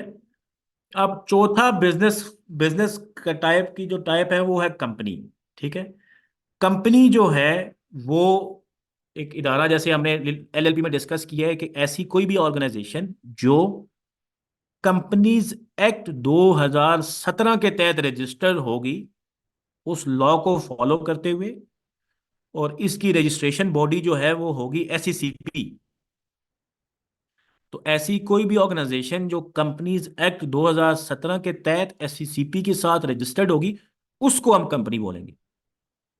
ठीक हो गया? इसके अलावा हम किसी को कंपनी नहीं बोलेंगे। मतलब आज आपने ये चीज भी क्लियर कर लेनी है कि हमने सोल प्रोप्राइटर बिजनेस को कंपनी नहीं बोलना। हमने पार्टनरशिप फर्म के तहत उसको बेसिकली नॉर्मली फर्म बोलते हैं। ठीक है। एओपी फर्म बोलते हैं। इसी तरीके से तीसरा हमारे पास ऑप्शन था एलएलपी, उसको हम कहेंगे कि मेरी एलएलपी है या मेरी फर्म है। वैसे आम लैंग्वेज में उसको भी हम फर्म बोल सकते हैं क्योंकि उसमें पार्टनर्स ने एक फर्म बनाई होती है, वो डीड बनाई होती है। लेकिन हम कंपनी नहीं बोलेंगे। कंपनी हम उसी ऑर्गेनाइजेशन को बोलेंगे जो कंपनीज एक्ट 2017 के तहत एससीसीपी के साथ रजिस्टर्ड होगी। तो ये हो गई है चौथी फॉर्म किसी भी बिजनेस को इस्टेब्लिश करने की। ठीक है। अच्छा, इसके अंदर आप एक छोटा सा एक अलग पॉइंट है कि कंपनी के अंदर फिर फर्दर ना दो टाइप्स आ जाती हैं। इस पॉइंट ऑफ व्यू से अगर एक बंदा अकेला है तो वो अकेले भी कंपनी बना सकता है, जैसे था ना सोल प्रोप्राइटर शुरू में, तो वो अकेले कंपनी बना सकता है। तो अगर एक बंदा अकेला है तो उसको हम बोलेंगे सिंगल मेंबर कंपनी, उसके नाम के साथ लिखा हुआ होगा एसएमसी। ठीक है। और अगर दो बंदे हैं या दो से ज्यादा हैं और वो कंपनीज एक्ट के तहत रजिस्टर होना चाह रहे हैं और एससीसीपी के पोर्टल के थ्रू वो रजिस्टर होते हैं, तो वो उसको हम कहेंगे फिर नॉर्मल प्राइवेट कंपनी। ठीक हो गया? तो ये हो गई चौथी मेजर फॉर्म ऑफ बिजनेस जिसको हम कंपनी बोलते हैं। तो आइडियली अब मैं आपको गिनवा देता हूं कि हमारे पास 6 किस्म की टाइप्स हो चुकी हैं बिजनेस की। मैं आपको भी गिनवाता हूँ, आपको फिर उनके दरमियान डिफरेंस भी समझ आ जाएगा और आपको आपको दोबारा रिमाइंड भी हो जाएगा। ठीक है। एक हो गया सोल प्रोप्राइटरशिप बिजनेस, जो एक बंदा अकेला था, उसने कोई बड़े लॉज फॉलो नहीं किए, अपना एनटीएन बनाया और उसके बाद उसने उस एनटीएन की बेस पे अपना बिजनेस रजिस्टर करवाया, बैंक अकाउंट खुलवाया, तो उसका हम कहेंगे जी इसका सोल प्रोप्राइटर बिजनेस है। फिर बंदा अकेला नहीं है जी, दो बंदे हैं। उन्होंने एक डीड बनाई पार्टनरशिप एक्ट 1932 के तहत। उस डीड पे अपनी सारी टर्म्स लिखी, उसका एनटीएन लिया और उसका बैंक अकाउंट खुलवाया, तो वो दूसरी फॉर्म हो गई partnership business under partnership act, लेकिन अनरजिस्टर्ड। अभी उन्होंने उसको रजिस्टर्ड नहीं करवाया। ठीक है। फिर तीसरी फॉर्म हो गई एक ऐसी पार्टनरशिप पार्टनर्स जिन्होंने अपने दरमियान एक डीड बनाई, फिर डीड के बाद उसको रजिस्टर भी करवाया, फिर उन्होंने उसका एनटीएन लिया, फिर उन्होंने उसका बैंक अकाउंट खुलवाया। तो ये हो गया partnership registered firm under partnership act. ये हो गया हमारे पास तीसरी फॉर्म। अब हमारे पास आती है चौथी फॉर्म। पार्टनर्स थे, उन्होंने कहा हमने रजिस्टर्ड होना है लिमिटेड लाइबिलिटी पार्टनरशिप एक्ट के तहत रजिस्टर होना है, हम पार्टनर्स हैं, हमने एक डीड बनाई है। ठीक है। ये हो गई चौथी फॉर्म। फिर पांचवी फॉर्म हो गई एक बंदा अकेला है लेकिन उसने बोला है कि मैं कंपनीज एक्ट 2017 के तहत रजिस्टर होऊंगा, उसके अंदर जो रूल्स लिखे हुए हैं उसके तहत रजिस्टर होऊंगा, मैं एससीसीपी के पास जाऊंगा, लेकिन मैं हूं अकेला। तो इसके तहत जो बिजनेस रजिस्टर होगा इसको हम कहेंगे कि ये एक उस बंदे ने सिंगल मेंबर कंपनी रजिस्टर करवाई। ठीक है। तो ये हो गई पांचवी फॉर्म। और दो बंदे हैं या दो से ज्यादा हैं, उन्होंने कंपनीज एक्ट को फॉलो किया, एससीसीपी के तहत एक ऑर्गेनाइजेशन रजिस्टर करवाई, तो इसको हम कहेंगे कि उन्होंने नॉर्मल एक प्राइवेट कंपनी रजिस्टर करवाई। तो ये हो गई छठी फॉर्म। ठीक है। तो हमारे पास प्रैक्टिकली 6 फॉर्म्स बिजनेस की रजिस्टर हो गई हैं। ये 6 फॉर्म्स लीगल हैं। इन 6 फॉर्म्स के एनटीएन बन जाते हैं। इन 6 फॉर्म्स के बैंक अकाउंट खुल जाते हैं। और लीगली पाकिस्तान के लॉ के तहत ये 6 जो टाइप्स हैं इनके तहत लोग काम कर सकते हैं लीगली, किसी भी बंदे के साथ ट्रेडिंग करते हैं। ठीक हो गया? ये चीज़ आपको समझ आ चुकी है? सर मेरा ख्याल है एक सेवंथ फॉर्म भी इसकी होती है, ख्याल नहीं है बल्कि डेफिनेटली एक सेवंथ फॉर्म भी होती है।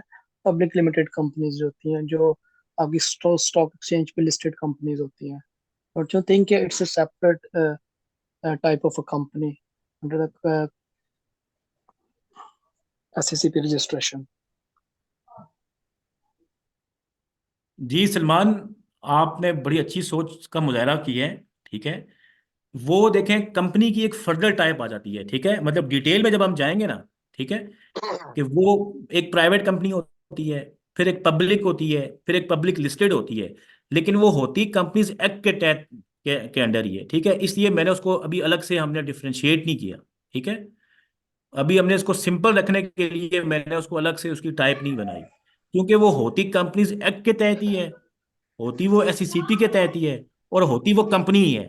तो इसलिए मैंने उसको उसी टाइप के अंडर ही कंसिडर किया है। ठीक है, जी अगर जी इसको हम ठीक है। मजीद ब्रॉडली कहें तो आपकी बात बिल्कुल ठीक है कि वो फिर एक पब्लिक कंपनी बन जाएगी।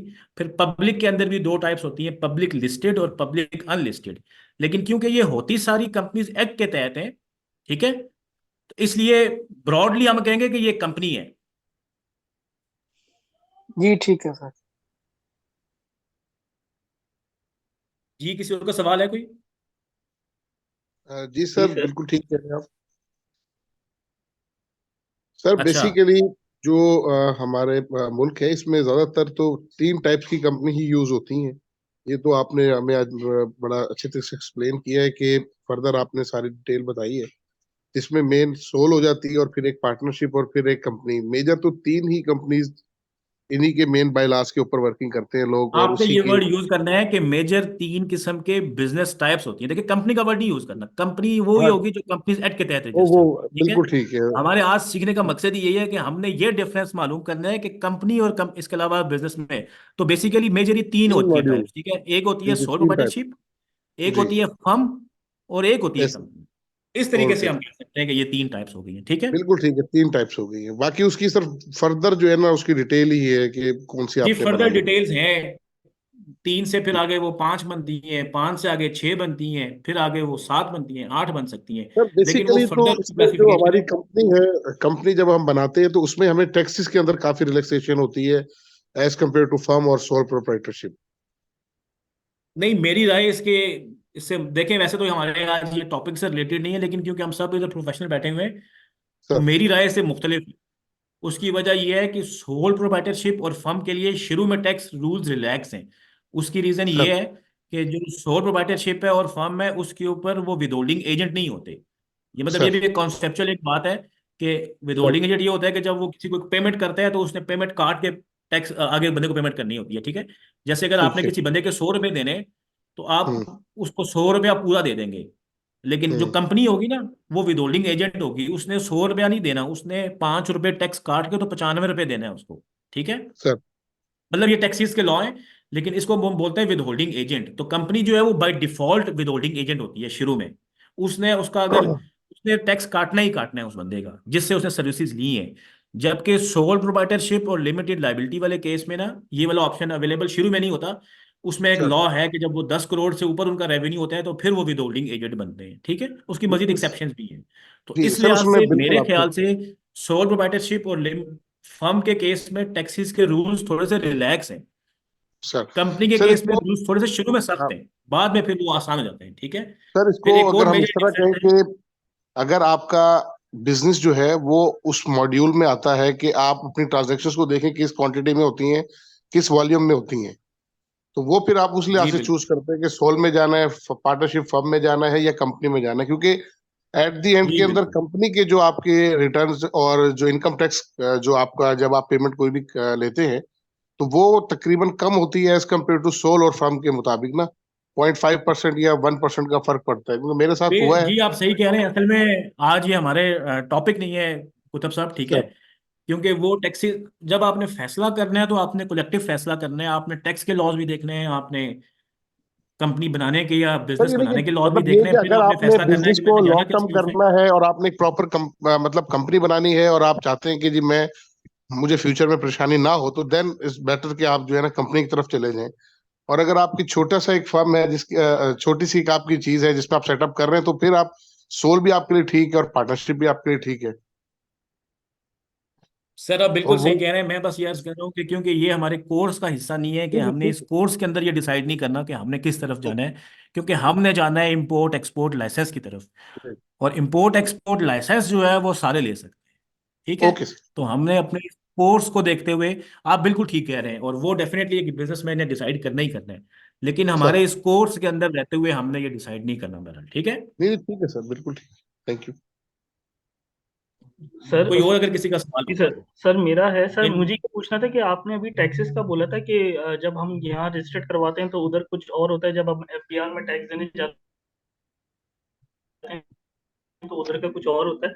तो ये हम जाहिर सी बात है, दोनों रूलिंग लॉ है, तो किसको हम ज्यादा वो करेंगे कि अगर इवन दो लेट से कोर्ट में भी जाते हैं तो कोर्ट में बाय डिफॉल्ट कुछ केसेस बन जाते हैं, तो वो बोलते हैं कि भाई इस अकॉर्डिंग टू दिस एक्ट कि आपने ये टैक्स आपका बनता था, बट हम उसको कहें कि नहीं यार एसएससीबी में तो ये था या फला इदारे में ये था, हमने इसके तहत दिया है, तो वो उसका क्या हिसाब किताब है, ये कैसे पता चलेगा। और सेकेंडली ये जो चार जो आपने टाइप्स बताई हैं, मतलब सॉरी इन चार कंपनीज की जो मजीद टाइप्स बताई थी, हमें मुझे अगर आपके पास जैसे कोई शीट हो के इसको एलिब्रेट कर रहा हो, जो इसके ऊपर रूल ऑफ लॉ लग रहा है और क्या क्या इनके साथ हमें बेनिफिट्स और non benefits according to tax जो वेरी कर रहे हैं, ये अगर मिल जाए तो हमारे मतलब एक तरीके से नॉलेज में इजाफा होगा, या आप हमें बता दें कि ये कहाँ मिलता है या जो है।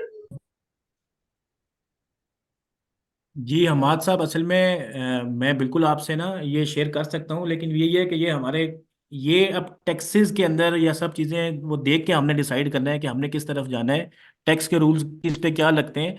तो वो आप टैक्स के लिहाज से आप उसके ऊपर आप चीज़ें समझें, टैक्स लॉ को पढ़ें, या इस इंस्टीट्यूट के भी जो टैक्स के कोर्सेज हैं आप लें, तो आपको फिर जब आप दोनों को मिला के पढ़ेंगे तो आपको आइडिया हो जाएगा कि हमने जाना किस तरफ है, ठीक है। अभी हमारे इस जो कोर्स का मकसद है, इस मॉड्यूल का मकसद है कि हमने इंपोर्ट एक्सपोर्ट का लाइसेंस कैसे लेना है, और उस लाइसेंस के लेने के लिए हमने बिजनेस कैसे इस्टेब्लिश करना है। तो हमने अपने इस जो लेक्चर है या हमारे अपनी जो डिस्कशन है, हमने उसका फोकस उस तक करना है। वरना आपका क्वेश्चन ठीक है, लेकिन और एक बिजनेसमैन ने ये सब चीज़ें देख के ही डिसाइड करना है, ठीक है। बाकी जो आपके क्वेश्चन का पहला पार्ट था वो मैं आपसे इस लेक्चर के बाद जो हमारे कोऑर्डिनेटर है वो आपसे शेयर भी कर देंगे। मैं अभी आपको हल्का सा वो दिखा भी देता हूँ अभी थोड़ी देर में, ठीक है। जो इनके जो एक्ट्स हैं जो इन पे अप्लाई होते हैं, मैं आपको पार्टनरशिप एक्ट का भी अभी एक सैंपल दिखा देता हूँ, ठीक है। ये मेरा बेसिकली जो हमारा ये आज का लेक्चर था, इसका दूसरा हिस्से में ये दिखानी थी, ठीक है। अभी मैंने आपसे ना सैंपल चीज़ें शेयर करनी है। अभी ये मैं आपसे दूसरे स्टेज में सैंपल शेयर करेंगे, और तीसरी स्टेज पे हम प्रॉपर इनको रजिस्टर करने का मैं आपको तरीका सिखाऊंगा, ठीक है। तो मैं अभी आपको ना इनके सैंपल डॉक्यूमेंट्स दिखाते हैं कि पार्टनरशिप एक्ट किस तरह का है, उसमें क्या क्या, तो जब हम वो रूल्स पढ़ेंगे तो हमें बिजनेसमैन को ज़्यादा अच्छा आइडिया हो सकता है कि अब मैं मेरे पे क्या क्या चीज़ें अप्लाई होती हैं और मैंने क्या क्या करना है, ठीक है। तो मैं आपसे एक एलएलपी एक्ट भी शेयर कर लेता हूँ, पार्टनरशिप एक्ट भी शेयर कर लेता हूँ, और कंपनीज एक्ट भी शेयर कर लेता हूँ। तो अभी हम ऐसा करते हैं कि अभी हम 5 मिनट की ब्रेक ले लेते हैं।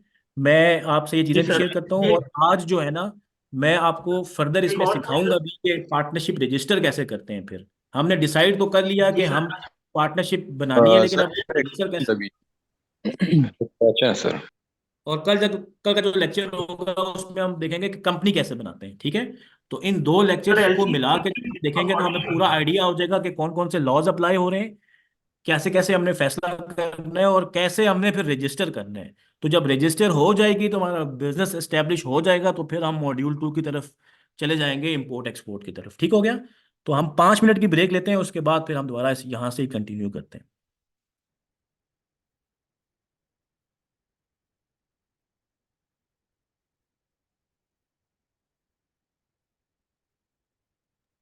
हेलो सर, मेरा एक क्वेश्चन था ब्रेक से पहले, अगर आप ले लें। जी बताइए। अच्छा सर, ये जब इसका जो लाइसेंस है आप जब हासिल कर लेते हैं, तो उसके कोई लीगल बेनिफिट्स होते हैं फॉरेन बॉडीज में, अब्रॉड में? कौन सा लाइसेंस? ये जब आपको लाइसेंस मिलता है ना इसका इंपोर्ट एंड एक्सपोर्ट का, तो मैं पूछना ये जी चाह रहा हूँ बिल्कुल। कि इसमें जो कोई लीगल बेनिफिट है अब्रॉड की बॉडीज में, फॉरेन में, गवर्नमेंट से रिलेटेड, या कोई वैसी कोई बॉडीज बनी हुई हो? जी देखिए, आपके पास जब ये लाइसेंस होगा उसी के बाद तो आप पाकिस्तान के अंदर बाहर वाली बॉडी के साथ डील करके तो कुछ चीज़ मंगवा सकते हैं ना। अगर आपके पास लाइसेंस नहीं होगा तो आप मंगवा ही नहीं सकते पाकिस्तान के अंदर। हम्म। ठीक है। नहीं सर, मैं ठीक है। पूछना ये चाह रहा हूँ कि किसी को अगर वहां पे अगर किसी को आपने सू करना हो, किसी के साथ पार्टनरशिप करनी हो या बिजनेस नेटवर्क्स बनाने हो, तो ये जो यहाँ से आपको लाइसेंस मिलता है, ये कहीं बेनिफिशियल है कि नहीं है वहां पर? मेरा ये कंसर्निंग था जी मेरे बिल्कुल, लिए। वहाँ की कोर्ट चेक करेगी कि जब ये कॉन्ट्रैक्ट हुआ था, क्योंकि कॉन्ट्रैक्ट एक्ट तो पूरी दुनिया पे अप्लाई होता है ना, हर मुल्क उसको अडॉप्ट करता है तकरीबन। ठीक है। तो जब वो कोर्ट में फैसला होगा तो सबसे पहले तो वो देखेगी कि इन दोनों जो बॉडीज हैं इनका स्टेटस क्या था। क्या ये बंदा जब इसने इस बंदे के साथ कॉन्ट्रैक्ट किया है तो ये इस काबिल भी था कि ये रजिस्टर कॉन्ट्रैक्ट कर सके। तो जब आप उसको बताएंगे कि देखें जी मैं अपने मुल्क के अंदर रजिस्टर्ड था, मेरी ये फॉर्म थी, तो डेफिनेटली ये उस केस में हेल्प कर सकती है। आपकी इस्टेब्लिश बिजनेस की रजिस्ट्रेशन फॉर्म है। बाकी ये लाइसेंस आपको कोई वहाँ पे हेल्प नहीं कर सकता कि क्यों देखिए देखिए मेरे पास लाइसेंस था, वो तो कोर्ट फिर अपने मेरिट्स देखेगी। ठीक है। चलें, सही हो गया। तो जो हमारी बेसिकली क्लास का जो पहला हिस्सा था उसमें मैंने आपको कॉन्सेप्चुअली समझाया है कि पाकिस्तान के अंदर कोई भी बिजनेस इस्टेब्लिश करने के लिए आपके पास कौन कौन से तरीकाकार हैं। ठीक हो गया। उम्मीद है मुझे कि आपको वो बेहतर समझ आ गए होंगे। सर एक बेसिकली क्वेश्चन जो क्लास का मकसद। जी, अगर क्वेश्चन आप बाद में कर लें काइंडली, एंड पे दो। रिलेटेड था सर। सर आप टेंशन ना ले, सारे क्वेश्चन ही रिलेटेड हम आपके आंसर करेंगे। ठीक है। ओके मैं सर। कोशिश करता हूँ, टाइम शॉर्ट है तो आगे चलते हैं। ठीक है। अच्छा, मैं ये अर्ज कर रहा था कि हमारा जो आइडियली मैंने आपको एक कॉन्सेप्चुअल चीज़ बता दी है। ठीक है। अब आपका ये आगे जिम्मेदारी है कि आप फर्दर इस चीज़ के ऊपर रिसर्च करेंगे। अब आप जाके गूगल में सर्च करेंगे कि यार ये बंदा, इसकी क्या फॉर्म है। ठीक है। ये कंपनी है, ये सोल प्रोप्राइटरशिप है। जितना आप इस पर रिसर्च करेंगे जितना उतना ज़्यादा आप इसको मज़ीद बेहतर समझ सकेंगे। ठीक है। तो क्योंकि हमारे मैंने नोट किया कि क्लास के अंदर कुछ क्वेश्चन आ रहे थे कि आप हमें ना वो रूल्स एंड रेगुलेशंस कौन से फॉलो करेंगे। तो जो अब हमारा दूसरा सेशन होगा क्लास का, उसमें आज मैं अब आपको अब समझाऊंगा कि एक सोल प्रोप्राइटरशिप अब बिजनेस रजिस्टर होता कैसे है। ठीक है। या जब रजिस्टर होता है तो उसके बाद उसको हम कैसे उसका नया एक बिजनेस ऐड करते हैं। तो आज की क्लास में एक तो मैं आपको कुछ सैम्पल डॉक्यूमेंट्स अभी दिखा देता हूँ क्योंकि मेरे क्वेश्चंस आप लोगों के रेज हो रहे थे। ठीक है। जैसे मैं आपको एक पार्टनरशिप एक्ट का सैंपल दिखा देता हूँ। एक्ट उसमें क्या क्या लिखा हुआ है आपको थोड़ा सा आइडिया हो जाएगा। एलएलपी एक्ट दिखा देता हूँ, कंपनीज एक्ट दिखा देता हूँ। ठीक है। और आज हम एक सोल प्रोप्राइटरशिप बिजनेस को ऐड करेंगे या रजिस्टर करेंगे, ये मैं आपको सिखा दूंगा। ठीक है। फिर जो हमारा जो कल का लेक्चर होगा उसमें इंशाल्लाह मैं आपको सिखाऊंगा कि फिर पार्टनरशिप एक्ट के तहत रहते हुए या एलएलपी एक्ट के तहत रहते हुए या कंपनीज एक्ट के तहत रहते हुए फिर हमने रजिस्टर कैसा करना है। तो वो हम प्रॉपर एक केस स्टडी के थ्रू, प्रॉपर एक लाइव एग्जांपल के थ्रू हम रजिस्टर करेंगे। हम एक फर्म के रजिस्टर करने का तरीका भी सीखेंगे। हम एक कंपनी के भी प्रॉपर ए से लेके जेड तक उसको रजिस्टर करने का मैं आपको पूरा तरीका सिखाऊंगा। तो 2 दिन में हमारा टारगेट है कि हमें एक बिजनेस का कॉन्सेप्चुअल आइडिया कि फॉर्म्स कौन कौन सी हो सकती हैं और रजिस्टर कैसे कर सकते हैं, ये हमारी चीज़ क्लियर होनी चाहिए। ठीक है। तो मैं आपको सैंपल के तौर पे आपसे अब कुछ डॉक्यूमेंट शेयर करता हूँ क्योंकि कुछ क्वेश्चंस आ रहे थे ड्यूरिंग क्लास जो मैंने नोट किए कि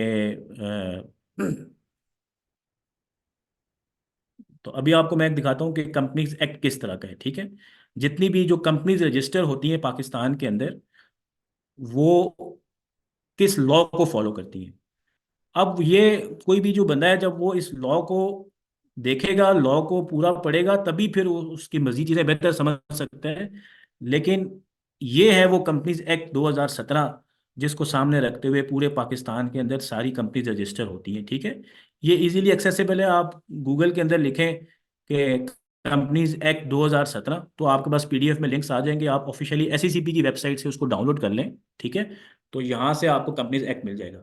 अब इसके अंदर जो है ना सब कुछ लिखा हुआ है कि कंपनीज कैसे बनेंगी, कंपनी ने काम कैसे करना है, कंपनी ने आगे एनुअली क्या करना है। ठीक है। और अगर इसके ऊपर आप मज़ीद अगर आप सीखना चाहते हैं, समझना चाहते हैं, तो हमारा एक और कोर्स चल भी रहा है जिसमें हम एक कंपनीज एक्ट के तहत या कॉरपोरेट एक इंडिविजुअल की जो जो रिस्पॉन्सिबिलिटीज होती हैं उसके ऊपर हम एक कोर्स करवा रहे हैं, आप वो सीख सकते हैं। उसमें हम ओवरऑल आपको सारा सिखाएंगे कि कंपनी करना क्या क्या होता है, ठीक है। तो ये एक कंपनीज एक्ट की कॉपी हो गई है, इसमें सब कुछ लिखा हुआ है, ठीक है। ये गूगल में इजीली एक्सेसिबल है, आप SECP की ऑफिशियल वेबसाइट से ही डाउनलोड कर सकते हैं, ठीक है। और ये क्लास के बाद आपसे शेयर भी कर लेंगे कोऑर्डिनेटर। इसके अलावा एक मैं आपसे शेयर करता हूँ कि पार्टनरशिप एक्ट किस तरह का है, ठीक है। ये भी मैं आपसे शेयर कर लेता हूँ।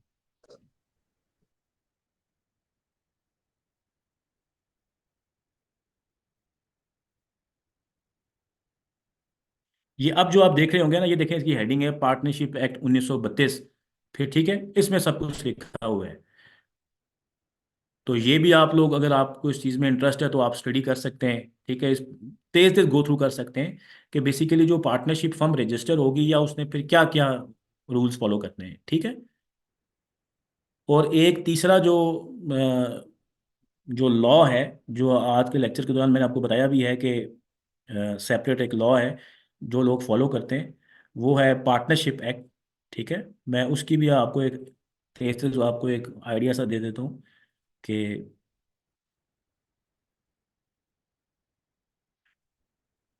ये देखें, ये जो है अब ये पार्टनरशिप एक्ट है, ठीक है।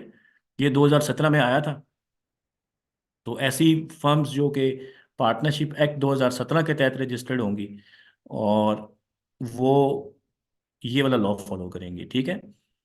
और आपके नॉलेज के लिए वैसे मैं आपको एक बात समझा देता हूँ कि पार्टनरशिप एक्ट 1932 और लिमिटेड लाइबिलिटी पार्टनरशिप एक्ट 2017 ये तकरीबन एक तरह के हैं। बस इसके अंदर फर्क ये सिर्फ लिमिटेड लाइबिलिटी और अनलिमिटेड लाइबिलिटी वाला ही है कि दोनों के जो है ना वो जिम्मेदारियां थोड़ी सी उसमें उनके रिस्पॉन्सिबिलिटीज का फर्क है। बाकी तकरीबन रिक्वायरमेंट्स तकरीबन एक तरह की हैं, क्योंकि SECP ने भी जब ये लॉ बनाया है, जब जो हमारी नेशनल असेंबली ने, तो वो पार्टनरशिप एक्ट को सामने रखते हुए ही बनाया है, बस सिर्फ जिम्मेदारी का फर्क है, तो ठीक है। तो ये लॉ भी आप देख सकते हैं, ये भी इंटरेस्टिंग चीज़ है। तो जितना आप इसमें इंटरेस्ट लेंगे, देखिए हमारे इस कोर्स का भी मकसद ये है कि हमने आपको एक बेस प्रोवाइड करनी है, ठीक है। बाकी उसके ऊपर आप जितना उसके ऊपर आप रिसर्च करेंगे, जितना आप काम करेंगे, जितना प्रैक्टिकली आप उसके अंदर इन्वॉल्व होंगे, इतना आप मजीद सीखेंगे। मुझे अगर 12 साल हो चुके हैं इस फील्ड के अंदर, तो आप यकीन माने कि डेली जो है ना मुझे नए से नई चीज़ देखने को मिलती है, नए से नया सिनेरियो देखने को मिलता है, नया से नया इशू देखने को मिलता है। तो हमारी लर्निंग कभी भी ख़त्म नहीं होती, या हमारी क्यूरियोसिटी जो है कभी ख़त्म नहीं होती। जितना आप इंटरेस्ट लेंगे, जितना आप उसमें इन्वॉल्व होंगे, आप इतना ज़्यादा सीख सकते हैं, ठीक है। तो क्योंकि टाइम शॉर्ट है तो हम अब चलते हैं। अब क्योंकि आपको मैंने बताया था कि अब हमारे पास सोल प्रोप्राइटरशिप है, तो अब हम देखेंगे कि एक सोल प्रोप्राइटरशिप बनती कैसे है, ठीक है। तो लेक्चर के दौरान मैंने आपको बताया था कि सोल प्रोप्राइटर बनाने के लिए सबसे पहले एक NTN की जरूरत होती है, ठीक है। NTN तो हम जाके FBR से बनाते हैं, ठीक है। FBR की जो वेबसाइट है उसमें आप जाते हैं, मैं एक मिनट आपको साथ साथ दिखाता हूँ।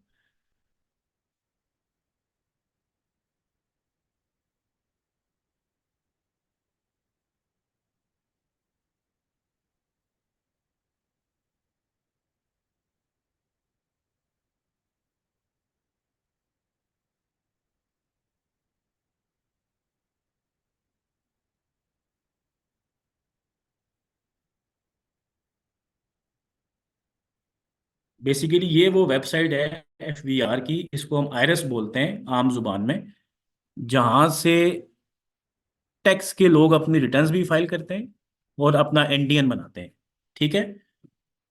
तो जब भी कोई NTN बन जाता है, क्योंकि हमारा आज का जो मकसद है वो NTN बनाना नहीं है, बल्कि आज हमारा जो मकसद था कि हमने NTN बनाने के बाद एक सोल प्रोप्राइटर बिजनेस कैसे रजिस्टर करवाना है, ठीक है। तो अगर आप में से कोई इंटरेस्टेड है तो वो अपना पर्सनल NTN बना सकते हैं। तो आज जो हम केस स्टडी करने जा रहे हैं वो एक ऐसा केस है जिसमें NTN तो बना हुआ है हमारा, ठीक है। और ये NTN बनाना इतना मुश्किल नहीं है, आप ये देखेंगे नीचे आ रहा होगा न्यू रजिस्ट्रेशन, यहाँ पे जब आप क्लिक करेंगे तो वो आपके कुछ क्रेडेंशियल्स आपसे मांगेगा, आपका एड्रेस आपसे मांगेगा, ठीक है। आपका नाम, शनाख्ती कार्ड नंबर, इस सब की चीज़ें सब सारी जब कंप्लीट हो जाएंगी, तो आप जब आपके मोबाइल नंबर, आपके ईमेल के ऊपर एक पासवर्ड जाएगा, जब आप वो लॉगिन कर लेंगे तो आपका NTN बन जाएगा, ठीक है। NTN बनने के बाद हमने सोल प्रोप्राइटर बिजनेस कैसे रजिस्टर करवाना है, बेसिकली ये हमारा आज की जो क्लास है उसका एक आउट ऑब्जेक्टिव है। तो वो मैं आपको एज अ केस स्टडी समझाता हूँ, ठीक है। तो अभी मैं एक टेस्ट आईडी से मैं एक लॉगिन करता हूँ। ये ऐसे बंदे हैं जिनका इंडियन बना हुआ है।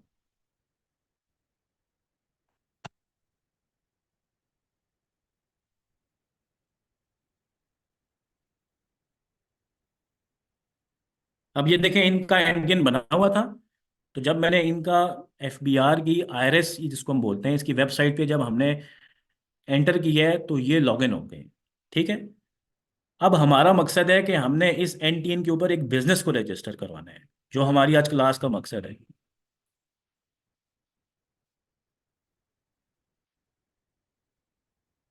जी यावर सब डॉक्यूमेंट सारे शेयर करेंगे आपसे इंशाल्लाह ताला, ठीक है। अच्छा जी, एक बंदे का एनटीएन बना हुआ था।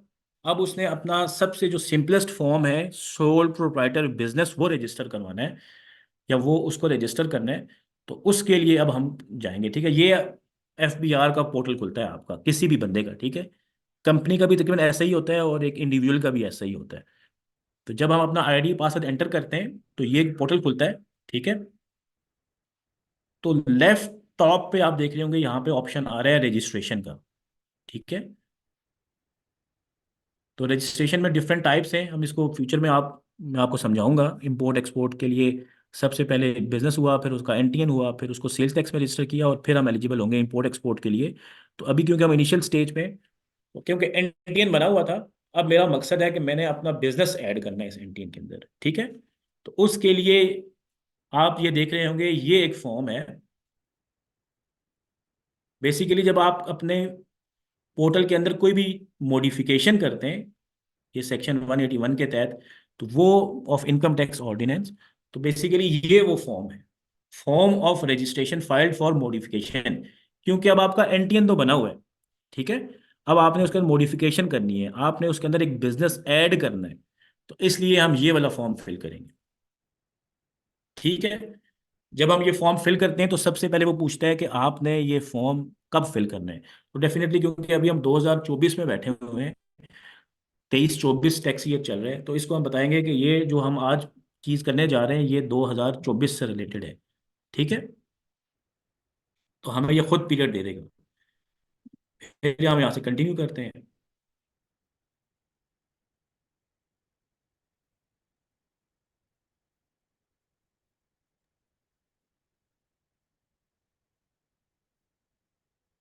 अब आप ये देखें कि ये मेरे सामने फॉर्म खुल चुका है, फॉर्म 181। इसके तहत मैं सोल प्रोप्राइटर बिजनेस को रजिस्टर करने जा रहा हूँ, ठीक है। सबसे पहले यहाँ पे हम बेसिकली फॉर्म 181 ये है कि जब एक बंदा अपनी कोई भी इंफॉर्मेशन मॉडिफाई करना चाहता है तो उसने यही फॉर्म फिल करना होता है, ठीक है। तो इसका मकसद सिर्फ ये bank account and business register करना नहीं होता। तो इसलिए इसमें काफ़ी ज़्यादा एक्स्ट्रा ऑप्शंस भी आ रहे होंगे। तो क्योंकि हमने आज एक बिजनेस को रजिस्टर करवाना है, तो उसको रजिस्ट्रेशन के लिए हम ये वाला फॉर्म यूज़ करने जा रहे हैं। तो उसके लिए सबसे पहले हम इस बिजनेस वाले टैब पे जाएंगे, ठीक है। बिजनेस वाले टैब में जाएंगे आप, ये राइट साइड पे देखें, यहाँ पे एक प्लस का ऑप्शन आ रहा है और लिखा आ रहा है ऐड न्यू बिजनेस डिटेल्स। ये लें जी, ये हम यहाँ से बिजनेस रजिस्टर कर रहे हैं। हम इसका कोई भी नाम रख लेते हैं, ठीक है। क्योंकि हमारा ये इंपोर्ट एक्सपोर्ट का ये सेशन है, ये कोर्स है, ठीक है। तो कोई नाम भी मिलता जुलता रख लेते हैं।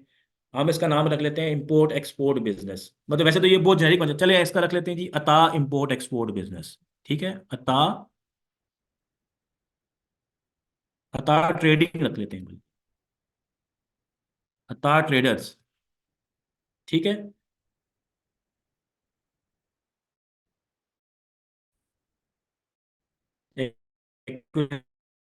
एक्विजिशन डेट में आज से आ जाएगी, हम आज से इसको शुरू कर रहे हैं। और ये ऑप्शन आ रहा है कि क्या मैं बिजनेस कर होऊंगा या मैं लीज पे लूंगा, ठीक है।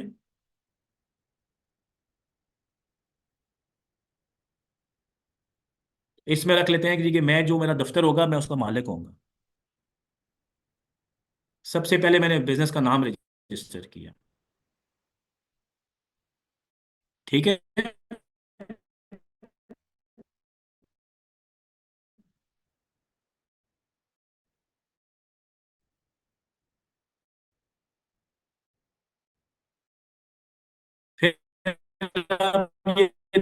देखें नीचे एक प्लस का ऑप्शन आ रहा है। तो अब मैंने बिजनेस का सबसे पहले नाम रखा, फिर उसके अंदर मैं उसकी मजीद अब क्लासिफिकेशन रखने जा रहा हूँ कि मेरा बिजनेस होगा क्या, किस तरह का बिजनेस होगा, मैं काम क्या करूंगा। ठीक है। तो माजर थोड़ा लेट कर रहा है ये एफपीआर की वेबसाइट, लेकिन ये फिर हमें यहाँ से क्यों करना है।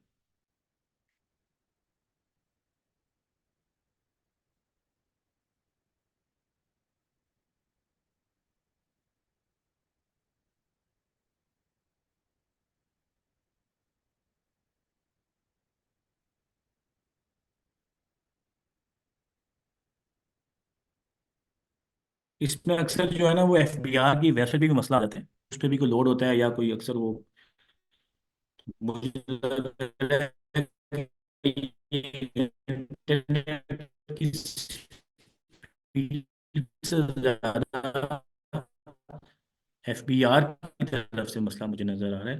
चलिए हम दोबारा से कर लेते हैं। अच्छा ये खुल गया है जी, ठीक है। तो सबसे पहले मैंने अपने बिजनेस का नाम रखा,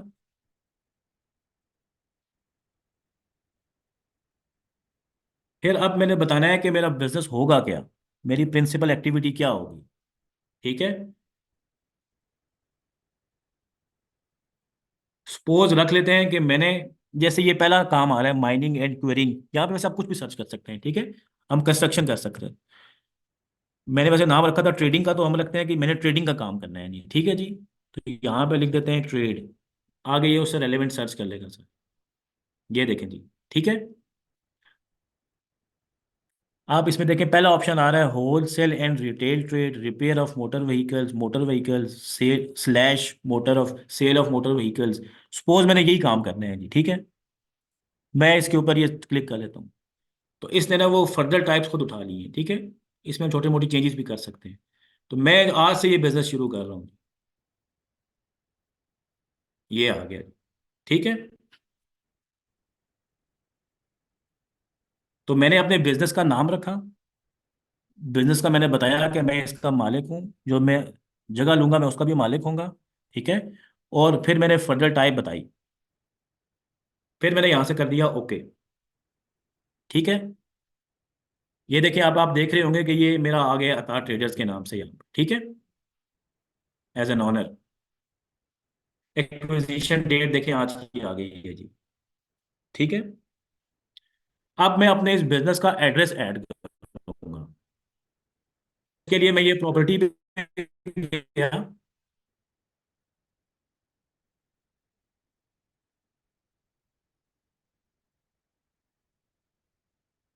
और मैं सबसे पहले अब इस बिजनेस का एड्रेस को ऐड करूंगा। ठीक है।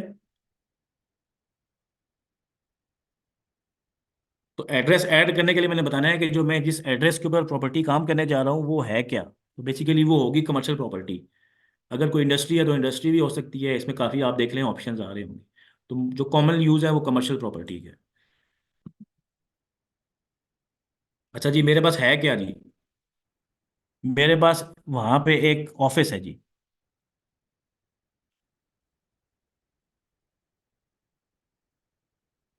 ये देखें जी। ठीक है जी। कमर्शियल प्रॉपर्टी है, मेरा ऑफिस है। तो मैं ज़्यादा एक्सप्लेन कर सकता हूँ कि इतने स्केयर स्केयर यार्ड्स में है, कनाल में है, लेकिन अदर कर लेते हैं, हम सिंप्लीफाई कर लेते हैं। वैसे आप कोई भी ऑप्शन रख सकते हैं। ठीक है। कितने कनाल का है जी, कितने मरलों का है, मरले भी कर अदर कर लेते हैं। ठीक है। टोटल एरिया, टोटल एरिया लाजमी नहीं है बताना, जो जो इसमें रेड वाले हैं वो हमने लाजमी बताना है। कि जी मेरा ऑफिस जो है वो सपोज हम अज्यूम कर लेते हैं कि रावलपिंडी में, हमको बल्कि इस्लामाबाद में कर लेते हैं। ठीक है।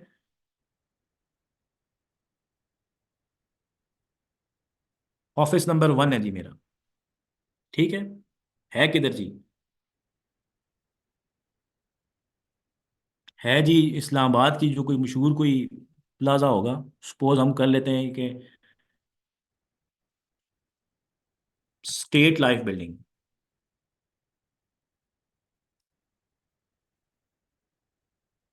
First floor, state life building है जी। फर्स्ट फ्लोर पे पहला ऑफिस है मेरा। है किधर जी, जिना एवेन्यू पे है जी। ठीक है। यहाँ पे फिर ये पूछ रहा है कि आप इसके मालिक हैं कि आपने ये लीज पे लिया है। जी मैंने लीज पे ली है जी, ठीक है। और इस बिजनेस में आपका कितना परसेंट शेयर है जी? मेरा 100% शेयर है जी, ठीक है। अच्छा सिटी मिस हो गया जी मुझे। है किधर जी? इस्लामाबाद में है जी।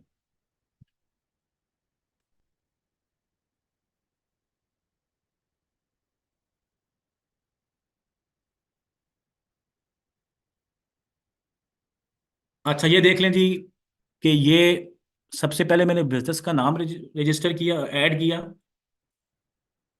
ठीक है। फिर मैंने अपने बिजनेस का एड्रेस ऐड किया, ठीक है। फिर इसमें ऑप्शन आता है कि अब मैंने अपने जो मेरा बिजनेस है उसको मैंने उसका एड्रेस लिंक करना होता है, क्योंकि एक बंदे के डिफरेंट एड्रेस हो सकते हैं और डिफरेंट बिजनेस भी हो सकते हैं, ठीक है। सोल प्रोप्राइटर बंदे के डिफरेंट बिजनेस हो सकते हैं। अगर मेरा नाम अताउर रहमान है तो मेरे डिफरेंट सोल प्रोप्राइटर बिजनेस हो सकते हैं। मेरा अता ट्रेडर्स भी हो सकता है एक बिजनेस, अता कंस्ट्रक्शन के नाम से दो बिजनेस, अता इंपोर्ट एक्सपोर्ट तीन बिजनेस, ठीक है, अता सिक्योरिटीज चार बिजनेस। तो मेरे चार बिजनेस भी हो सकते हैं और मेरे फिर उस बिजनेस के डिफरेंट अकाउंट खुल जाएंगे। हर बिजनेस का मेरा अपना अलग अलग अकाउंट खुल सकता है। इसी तरीके से चार एड्रेस भी हो सकते हैं। तो फिर प्रोसेस यही है कि हमने पहले बिजनेस ऐड करना होता है और फिर उस बिजनेस का बताना होता है कि इस बिजनेस का एड्रेस कौन सा वाला हमने यूज करना है। तो ये जो फिर ये आप राइट साइड पे देखें, इसमें आ रहा है कि लिंक बिजनेस एड्रेस, कि आपने एड्रेस लिंक कौन सा करना है, ठीक है। तो क्योंकि मैं एक ऑलरेडी एक एड्रेस ऐड कर चुका हूं, तो यहाँ पे अगर एक से ज्यादा एड्रेस होते तो मेरे पास ऑप्शन आ रहे होते, तो मैं टिक करूंगा कि ये वाला एड्रेस मैंने यूज करना है। अता ट्रेडर्स के लिए मैंने ये office number 1 first floor street life building ये इस्तेमाल करना है, ठीक है। इसको मैंने प्रॉपर्टी और बिजनेस को लिंक कर दिया, ठीक है। ये वाला बेसिकली जो लिंक है ये इसका पर्पस कोई और है, ठीक है। ये अगर आप अपना जो एनटीएन है वो किसी दूसरे एनटीएन के साथ लिंक करना चाहते हैं, किसी कंसल्टेंट के साथ लिंक करना चाहते हैं, तो ये वहां पे इसका इस्तेमाल होता है। फिर ऑप्शन आ रहा है अटैचमेंट का, ठीक है। अटैचमेंट में वो हमसे मांग रहा है कि आपके पास, क्योंकि मैंने उसे कहा था कि मैं वहां पर रेंट पे रह रहा हूँ, ठीक है। तो बेसिकली यहाँ पे मैं एविडेंस अटैच करना होता है कि रेंट एग्रीमेंट अटैच करना होता है, ठीक है। आप यूटिलिटी बिल की कॉपी आपने ऐड करनी होती है, ठीक है, या और कोई भी एविडेंस अटैच करना होता है। तो क्योंकि ये एफबीआर का है ऑटो सिस्टम, ठीक है, कोई पीछे बंदा बैठ के चेक नहीं करेगा अभी कि भाई इन्होंने असल में अटैच किया है नहीं किया। तो आइडियली ये चीज़ें अटैच करनी चाहिए, लेकिन हम मतलब अभी टेस्ट केस के लिए कोई भी मैं चीज़ ऐड कर लेता हूँ, पीडीएफ की फाइल अटैच कर लूंगा तो वो मेरा पर्पज अचीव हो जाएगा, ठीक है। तो मैं सपोज अभी इसके साथ कोई भी पीडीएफ की फाइल अटैच कर लेता हूँ।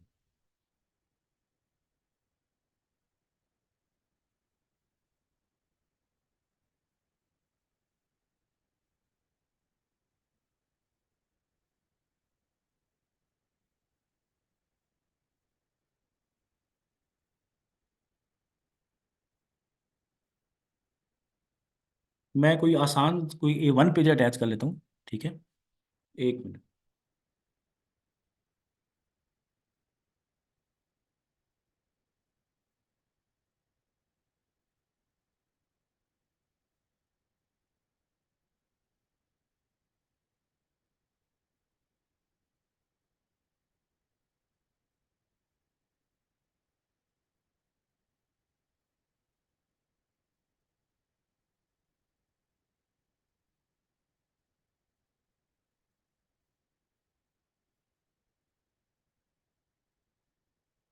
ये देखें जी।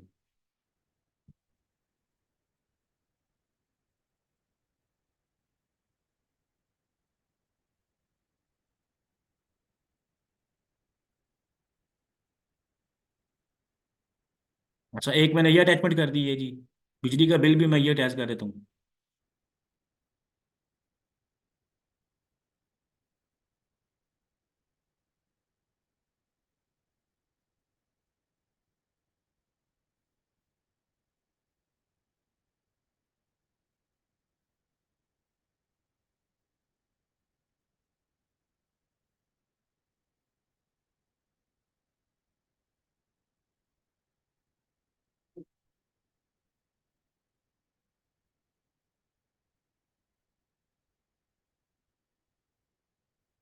जी राजपूत साहब, मैक्सिमम कोई लिमिट नहीं है, जितने मर्जी आप बिजनेस ऐड कर सकते हैं, ठीक है।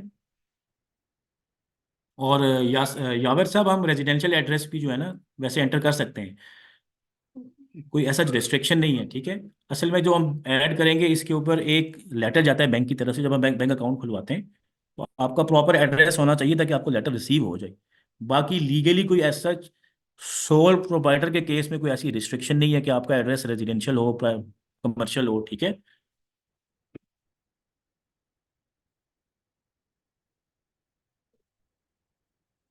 अच्छा, ये अब हमारी चीज़ें अटैच हो चुकी हैं, ठीक है। तो एक बिजनेस ऐड करने के लिए हमें सिर्फ ये तीन टैब ही यूज़ करने हैं। प्रॉपर्टी वाला, उसमें एड्रेस चेंज करना है, एड्रेस ऐड करना है। बिजनेस वाला, जिसमें बिजनेस का नाम बताना है, ठीक है। और अटैचमेंट में जाके अटैचमेंट करनी है। तो ये करके हमने इसको सेव करना है जी। जनाब, ये एविडेंस विद वन में क्या टेस्ट करना होता है आइडियली, वो बताएंगे? सॉरी, आपकी थोड़ी आवाज़ क्लियर नहीं आई, क्या कह रहे हैं आप? एविडेंस विद 181 फॉर्म, इसमें आइडियली क्या अटैच करना होता है? किस चीज का एविडेंस है ये? इसमें आप अपना लेटर अटैच कर दें, ठीक है। ये जो हमने इनको दिए हैं ना एविडेंस के, हमने नाम ये रखा है, हमने एड्रेस ये रखा है, ठीक है। जी ठीक है, थैंक यू। तो आइडियली इसमें ना लेटर हेड वगैरह या ऐसी कोई आप चीज़ अटैच कर दें जो आपका फ्यूचर में एक सबूत बन जाए, ठीक है।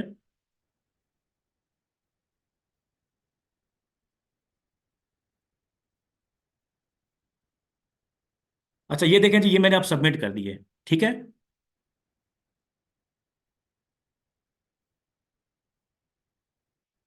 तो जब हम फॉर्म 181 को सबमिट कर दें, कुछ देर के लिए वो आउटबॉक्स में रहता है, ठीक है। ये देखें, अब थोड़ी देर के लिए वो आउटबॉक्स में आ रहा है, ठीक है।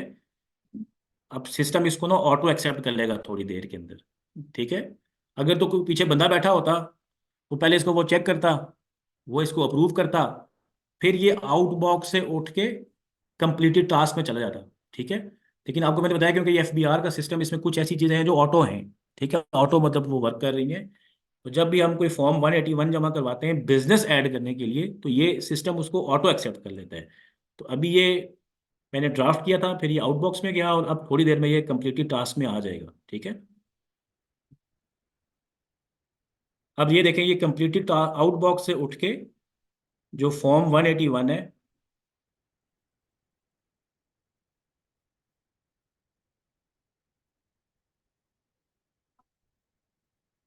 अब ये थोड़ी देर में ना कंप्लीटेड टास्क में आ जाएगा। ये देखें जी, ये अब कंप्लीटेड टास्क में हो गया है। अगर हम इसको हम खोलेंगे ना वैसे, तो ये लिखा होगा जी कि ये अप्रूव हो गया है, तो ये तो वो, ठीक है। ये ऑटो सिस्टम इसको अप्रूव करता है, ठीक है। ये यहाँ से इसको प्रिंट करें।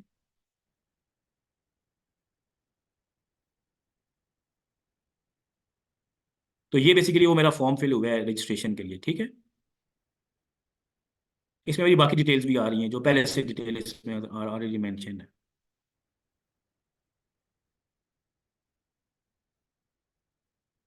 अच्छा जी, अब ये तो है कि मैंने इसको रजिस्टर कर लिया है, ठीक है। अब इस चीज़ का सबूत क्या है कि जी मेरा ये बिजनेस रजिस्टर हो गया है। या बैंक को भी जब हम कोई डॉक्यूमेंट देते हैं, तो वो चेक कैसे करते हैं कि ये अब हमने जो है ना, कि आपका वाकई सोल प्रोप्राइटर बिजनेस रजिस्टर है। तो उसके लिए हम एफबीआर का एक ऑनलाइन वेरिफिकेशन पोर्टल है, मैं आपको अभी दिखाऊंगा। ये हमारी क्लास का आखिरी आज सेशन का आखिरी पार्ट होगा, जिसमें हम एक सोल प्रोप्राइटर बिजनेस को वेरीफाई करेंगे, ठीक है। तो जिस तरह अभी हमने ये ऐड किया है, इसी तरीके से इसको हम वेरीफाई करेंगे। नॉर्मली थोड़ा सा टाइम लग जाता है, 2-3 मिनट का टाइम लग जाता है, इसलिए मैं थोड़ा वेट कर रहा हूँ। तो जब हम इसको वेरीफाई करेंगे, तो आप देख रहे होंगे कि ये जो मैंने बिजनेस अभी ऐड किया था मतीन साहब की आईडी में, अतार ट्रेडर्स के नाम से, तो ये डेफिनेटली वहाँ पे आ रहा होगा। तो जब ये प्रोसेस कंप्लीट हो जाएगा, तो मेरा सोल प्रोवाइडर बिजनेस रजिस्टर हो जाएगा। तो हम 1 से 2 मिनट वेट कर लेते हैं, फिर मैं आपको इसका मैं दिखाता हूँ। क्या सोल प्रोप्राइटरशिप जो है वो भी सेल टैक्स के साथ रजिस्टर होता है? जी बिल्कुल, सोल प्रोवाइडर बिजनेस भी सेल टैक्स में रजिस्टर होता है अगर उसको रिक्वायरमेंट है। और इंपोर्ट एक्सपोर्ट लाइसेंस के लिए वैसे भी आपने सेल्स टैक्स में भी रजिस्टर होना लाजमी है। तो डेफिनेटली जिस ये सबसे पहले हम सोल प्रोवाइडर बिजनेस रजिस्टर करते हैं, फिर उसका बैंक अकाउंट खुलवाते हैं, फिर उसके बाद हम उसको सेल टैक्स में रजिस्टर करवाते हैं, और फिर हम हो जाते हैं एलिजिबल कि अब हम से इंपोर्ट एक्सपोर्ट का लाइसेंस ले सकते हैं।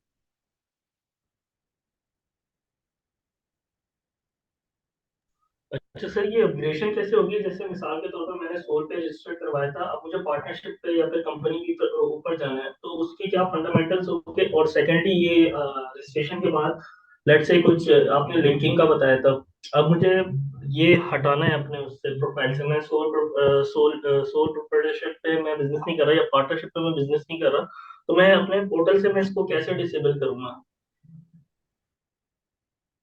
अच्छा, हमारे साहब इसमें ऐसा होता है कि इसमें ऐड करने का भी ऑप्शन है और इसको हम डिलीट भी कर सकते हैं बिजनेस, ठीक है। इसी फॉर्म 181 के जरिए डिलीट भी हो जाता है, ठीक है। लेकिन कोई ऐसा बिजनेस अगर वो सेल्स टैक्स में रजिस्टर्ड हो जाए तो फिर उसको हम डायरेक्ट ऑनलाइन पोर्टल से डिलीट नहीं कर सकते, फिर वो एफबीआर में प्रॉपर एप्लीकेशन देनी होती है, ठीक है। और एफबीआर में एप्लीकेशन के बाद, क्योंकि कुछ रिक्वायरमेंट्स हैं, जब ये आपका एक बिजनेस है, वो कुछ अरसे से काम कर रहा है, वो रजिस्टर्ड भी है कुछ अरसे से, ठीक है, सेल्स टैक्स में भी रजिस्टर्ड है, काम कर रहा है, तो फिर डायरेक्ट आप वो बिजनेस खत्म नहीं कर सकते, डिलीट नहीं कर सकते। उसके लिए फिर टैक्स के अंदर कुछ रिक्वायरमेंट्स हैं कि आपने पहले अपना एक ऑडिट सा करवाना होता है, पीरियोडिक ऑडिट करवाना होता है, ऑडिट कंप्लीट हो जाता है, उसके बाद फिर आप उसको हम डिलीट एफबीआर कर सकते हैं। नॉर्मल एक ऐसा बिजनेस जब जो कि सोल प्रोप्राइटर है, आपने इसी तरह ऐड किया, तो आप इसी तरीके से उसको लेस भी कर सकते हैं, इसी पोर्टल से इसी तरह आपने उसको लेस करना है, ठीक है। ये तो हो गया सोल प्रोप्राइटर का केस।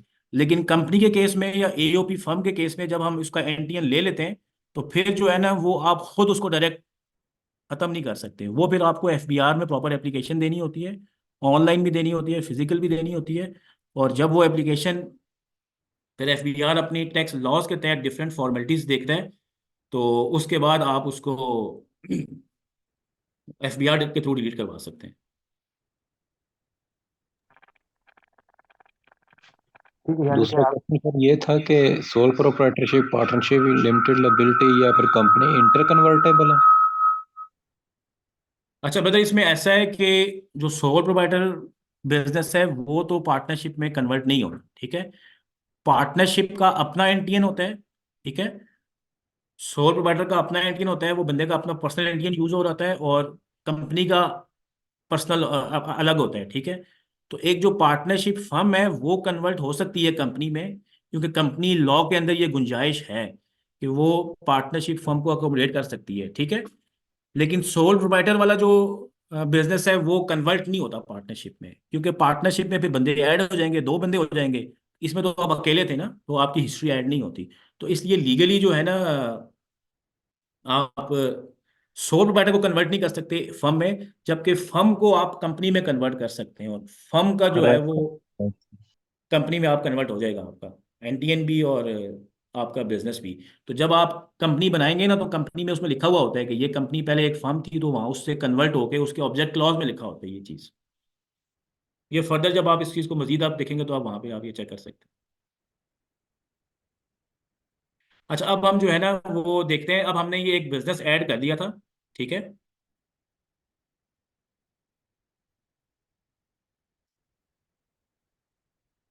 अच्छा, अब हमने ये एक बिजनेस ऐड कर दिया था, अब हमने इसको वेरीफाई करना है। हमने देखना है कि ये बिजनेस वाकई एफबीआर की उसमें ऐड हुआ भी है कि नहीं हुआ। और अगर मैं एज अ बैंक इसको वेरीफाई करना चाह रहा हूँ, तो मैं देखूंगा कि ये इसका क्या स्टेटस है, ठीक है। तो अगर आपने दुनिया का कोई भी सोल प्रोप्राइटर बिजनेस वेरीफाई करना है, ठीक है, तो उसके जो वेरीफाई करने के लिए जो तरीकाकार है, उसके लिए एफबीआर की वेबसाइट है, ठीक है। आप गूगल में आप लिख सकते हैं कि ऑनलाइन एनटीएन वेरिफिकेशन, ठीक है। मैं आपको एक ये समझा देता हूँ।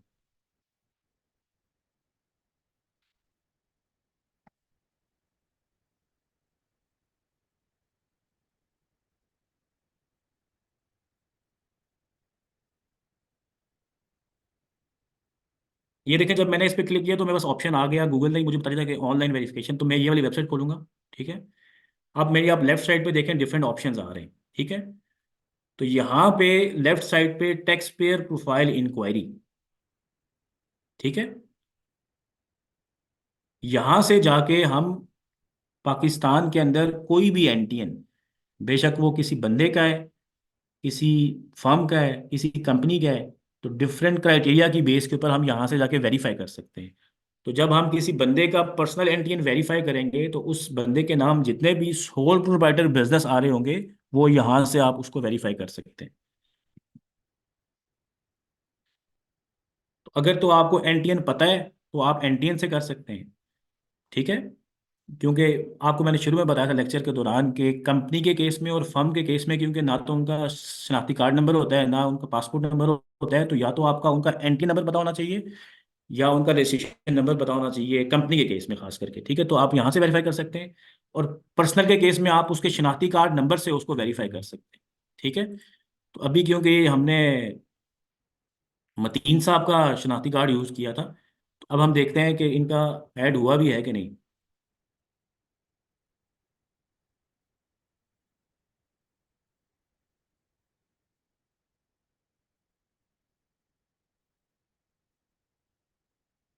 अब ये देखें जी, ये मतीन साहब का पर्सनल वेरिफिकेशन आ गई है, ठीक है।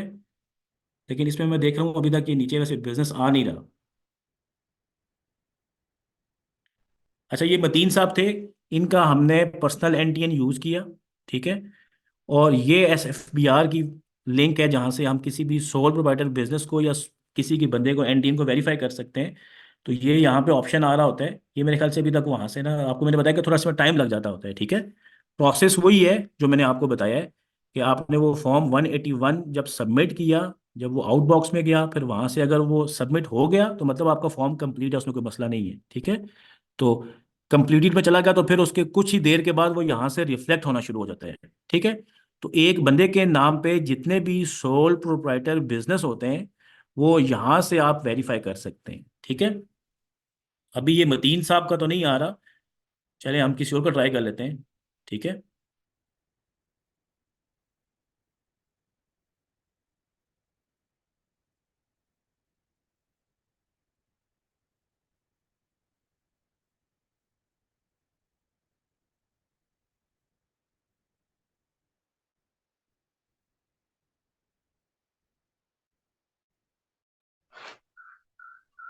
सर क्वेश्चन पूछना था कि एक सरकारी बंदा है, टीचर वगैरह, ऐसा करते गवर्नमेंट हैं, टीचर, इतना बेहतर है, बदल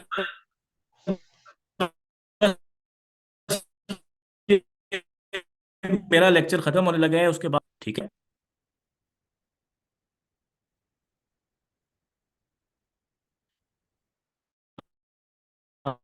अब ये यहाँ पे सर आवाज नहीं आ रही मैंने आपकी। अपना शनाख्ती कार्ड नंबर लिखा है, ठीक है। और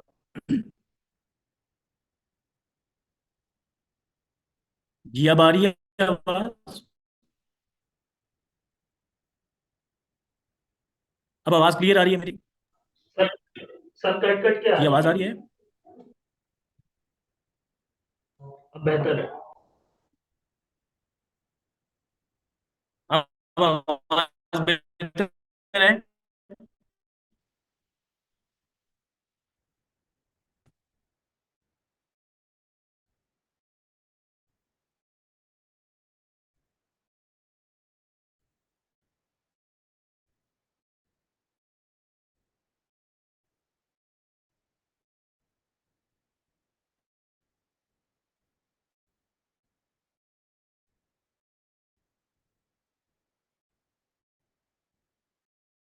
जी मुझे बता सकते हैं आप?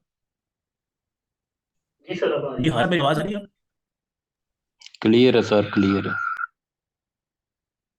अच्छा, तो मैं आपको बता रहा था कि ये फिर हम हमें कोई भी बिजनेस जब वेरीफाई करना है, ठीक है। तो मैंने अपना, क्योंकि मेरे नाम पे भी इसी तरीके से एक सोल प्रोवाइडर बिजनेस रजिस्टर है, ठीक है। तो मैंने अपना शनाख्ती कार्ड नंबर किया है, प्रिंट की है, और वेरीफाई पे गया हूँ, ठीक है। अच्छा, ये शायद मैं गलत लिख रहा हूँ।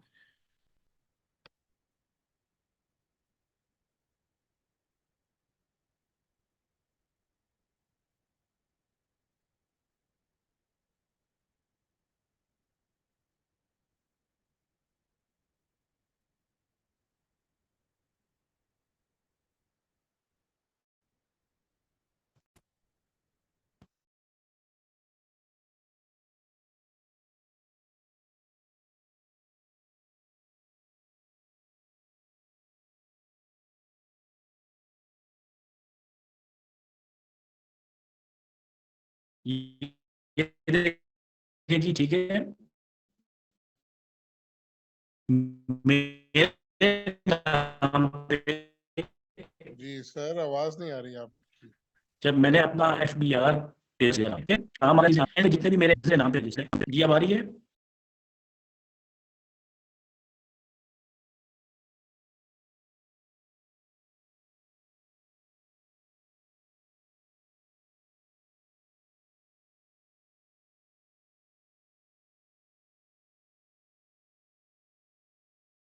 अब आ रही है आवाज? आवाज? हेलो? जी सर, आवाज काफी जो है ना रुक रुक के आ रही है सर। जी हमारा सब आवाज ठीक है मेरी? आप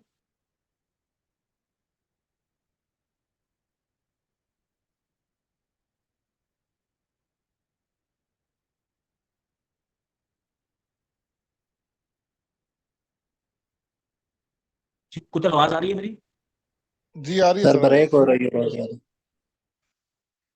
हेलो?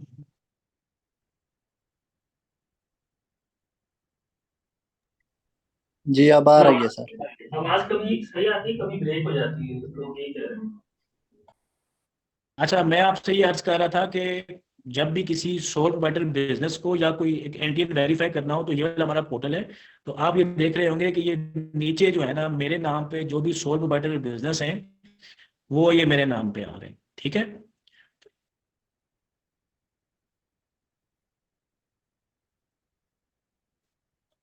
अच्छा, अब इसका ये होता है कि ये आप राइट साइड में देखिए प्रिंट का ऑप्शन आ रहा है।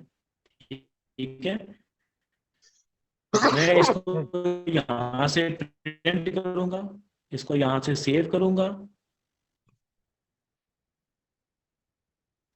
इधर से ना पीडीएफ में ऑप्शन भी आ रहा।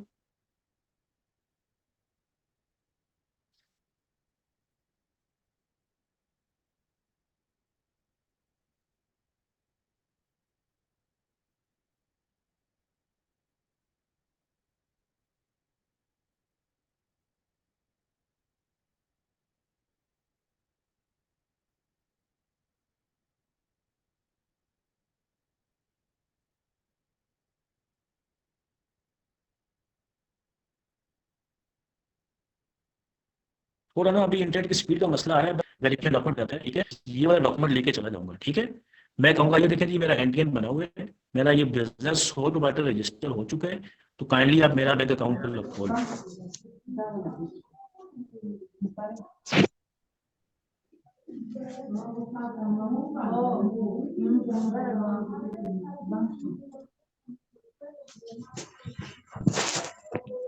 जी आवाज आ रही है?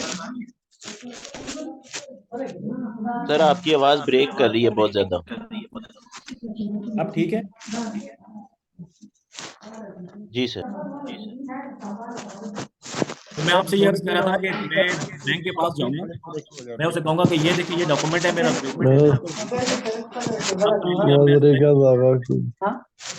Madriga, na the meeting the Madriga. जी आवाज आ रही है? रशीद अफरीदी साहब जो है ना वो माइक बंद कर दीजिए। जी रशीद साहब का माइक बंद करें जी।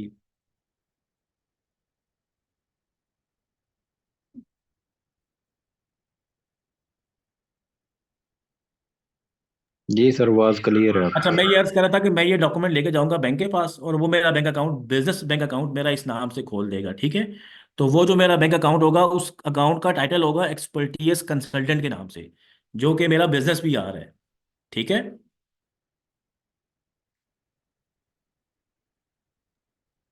तो इस तरीके से मेरा सोल प्रोवाइडर बिजनेस का बैंक अकाउंट खुल जाएगा और मैं काम कर सकता हूँ। ठीक है?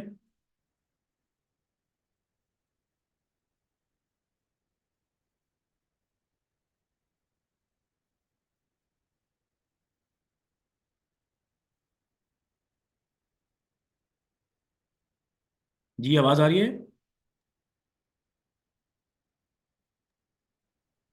जी सर क्लियर है। अच्छा, आज जो हमने, मैं अब अपने इस आज के लेक्चर को एक दोबारा आपको सुनाता हूँ कि मैंने क्या चीज़ें पढ़ाई हैं, तो फिर आप क्वेश्चन आंसर कर सकते हैं। तो फिर हम आप आज के लेक्चर को क्लोज करते हैं। मैंने बेसिकली आज आपको समझाया है कि पाकिस्तान के अंदर लीगली कौन कौन से बिजनेस हम कैसे इस्टेब्लिश कर सकते हैं, क्या क्या उनकी टाइप्स होती हैं। ठीक है? किस किस फॉर्म में कोई भी बंदा जो है काम कर सकता है। और फिर उसके बाद मैंने आपको समझाया है उसकी जो पहली टाइप थी सोल प्रोप्राइटरशिप, कि मैंने आपको बताया है कि कोई भी बंदा सोल प्रोप्राइटर बिजनेस को रजिस्टर कैसे करता है। ठीक है। फिर हमने रजिस्टर उसको किया है, क्योंकि थोड़ा टाइम लगता है एफबीआर की वेबसाइट में उसको वेरीफाई करने का। तो मैंने आपको बताया कि फिर हम उस बिजनेस को वेरीफाई कैसे कर सकते हैं। तो जब भी पाकिस्तान में कोई भी एक बिजनेस रजिस्टर करता है एज अ सोल प्रोप्राइटर, उसको रजिस्टर करता है, उसको वेरीफाई करवाता है, फिर उसको बैंक के पास लेके जाता है, उसका बैंक अकाउंट खुलवा सकता है, तो फिर वो बंदा काम कर सकता है। तो ये हमारे आज की जो क्लास थी उसका आउटकम था। इसके हवाले से अगर आपकी किसी का क्वेश्चन है तो हम क्वेश्चन ले लेते हैं, उसके बाद हम अपनी क्लास का को एंड करते हैं आज। जी शोएब साहब।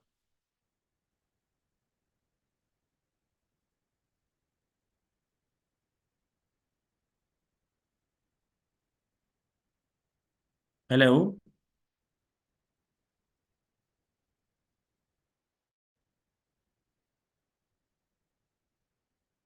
जी मेरी आवाज़ आ रही है आपको शोएब?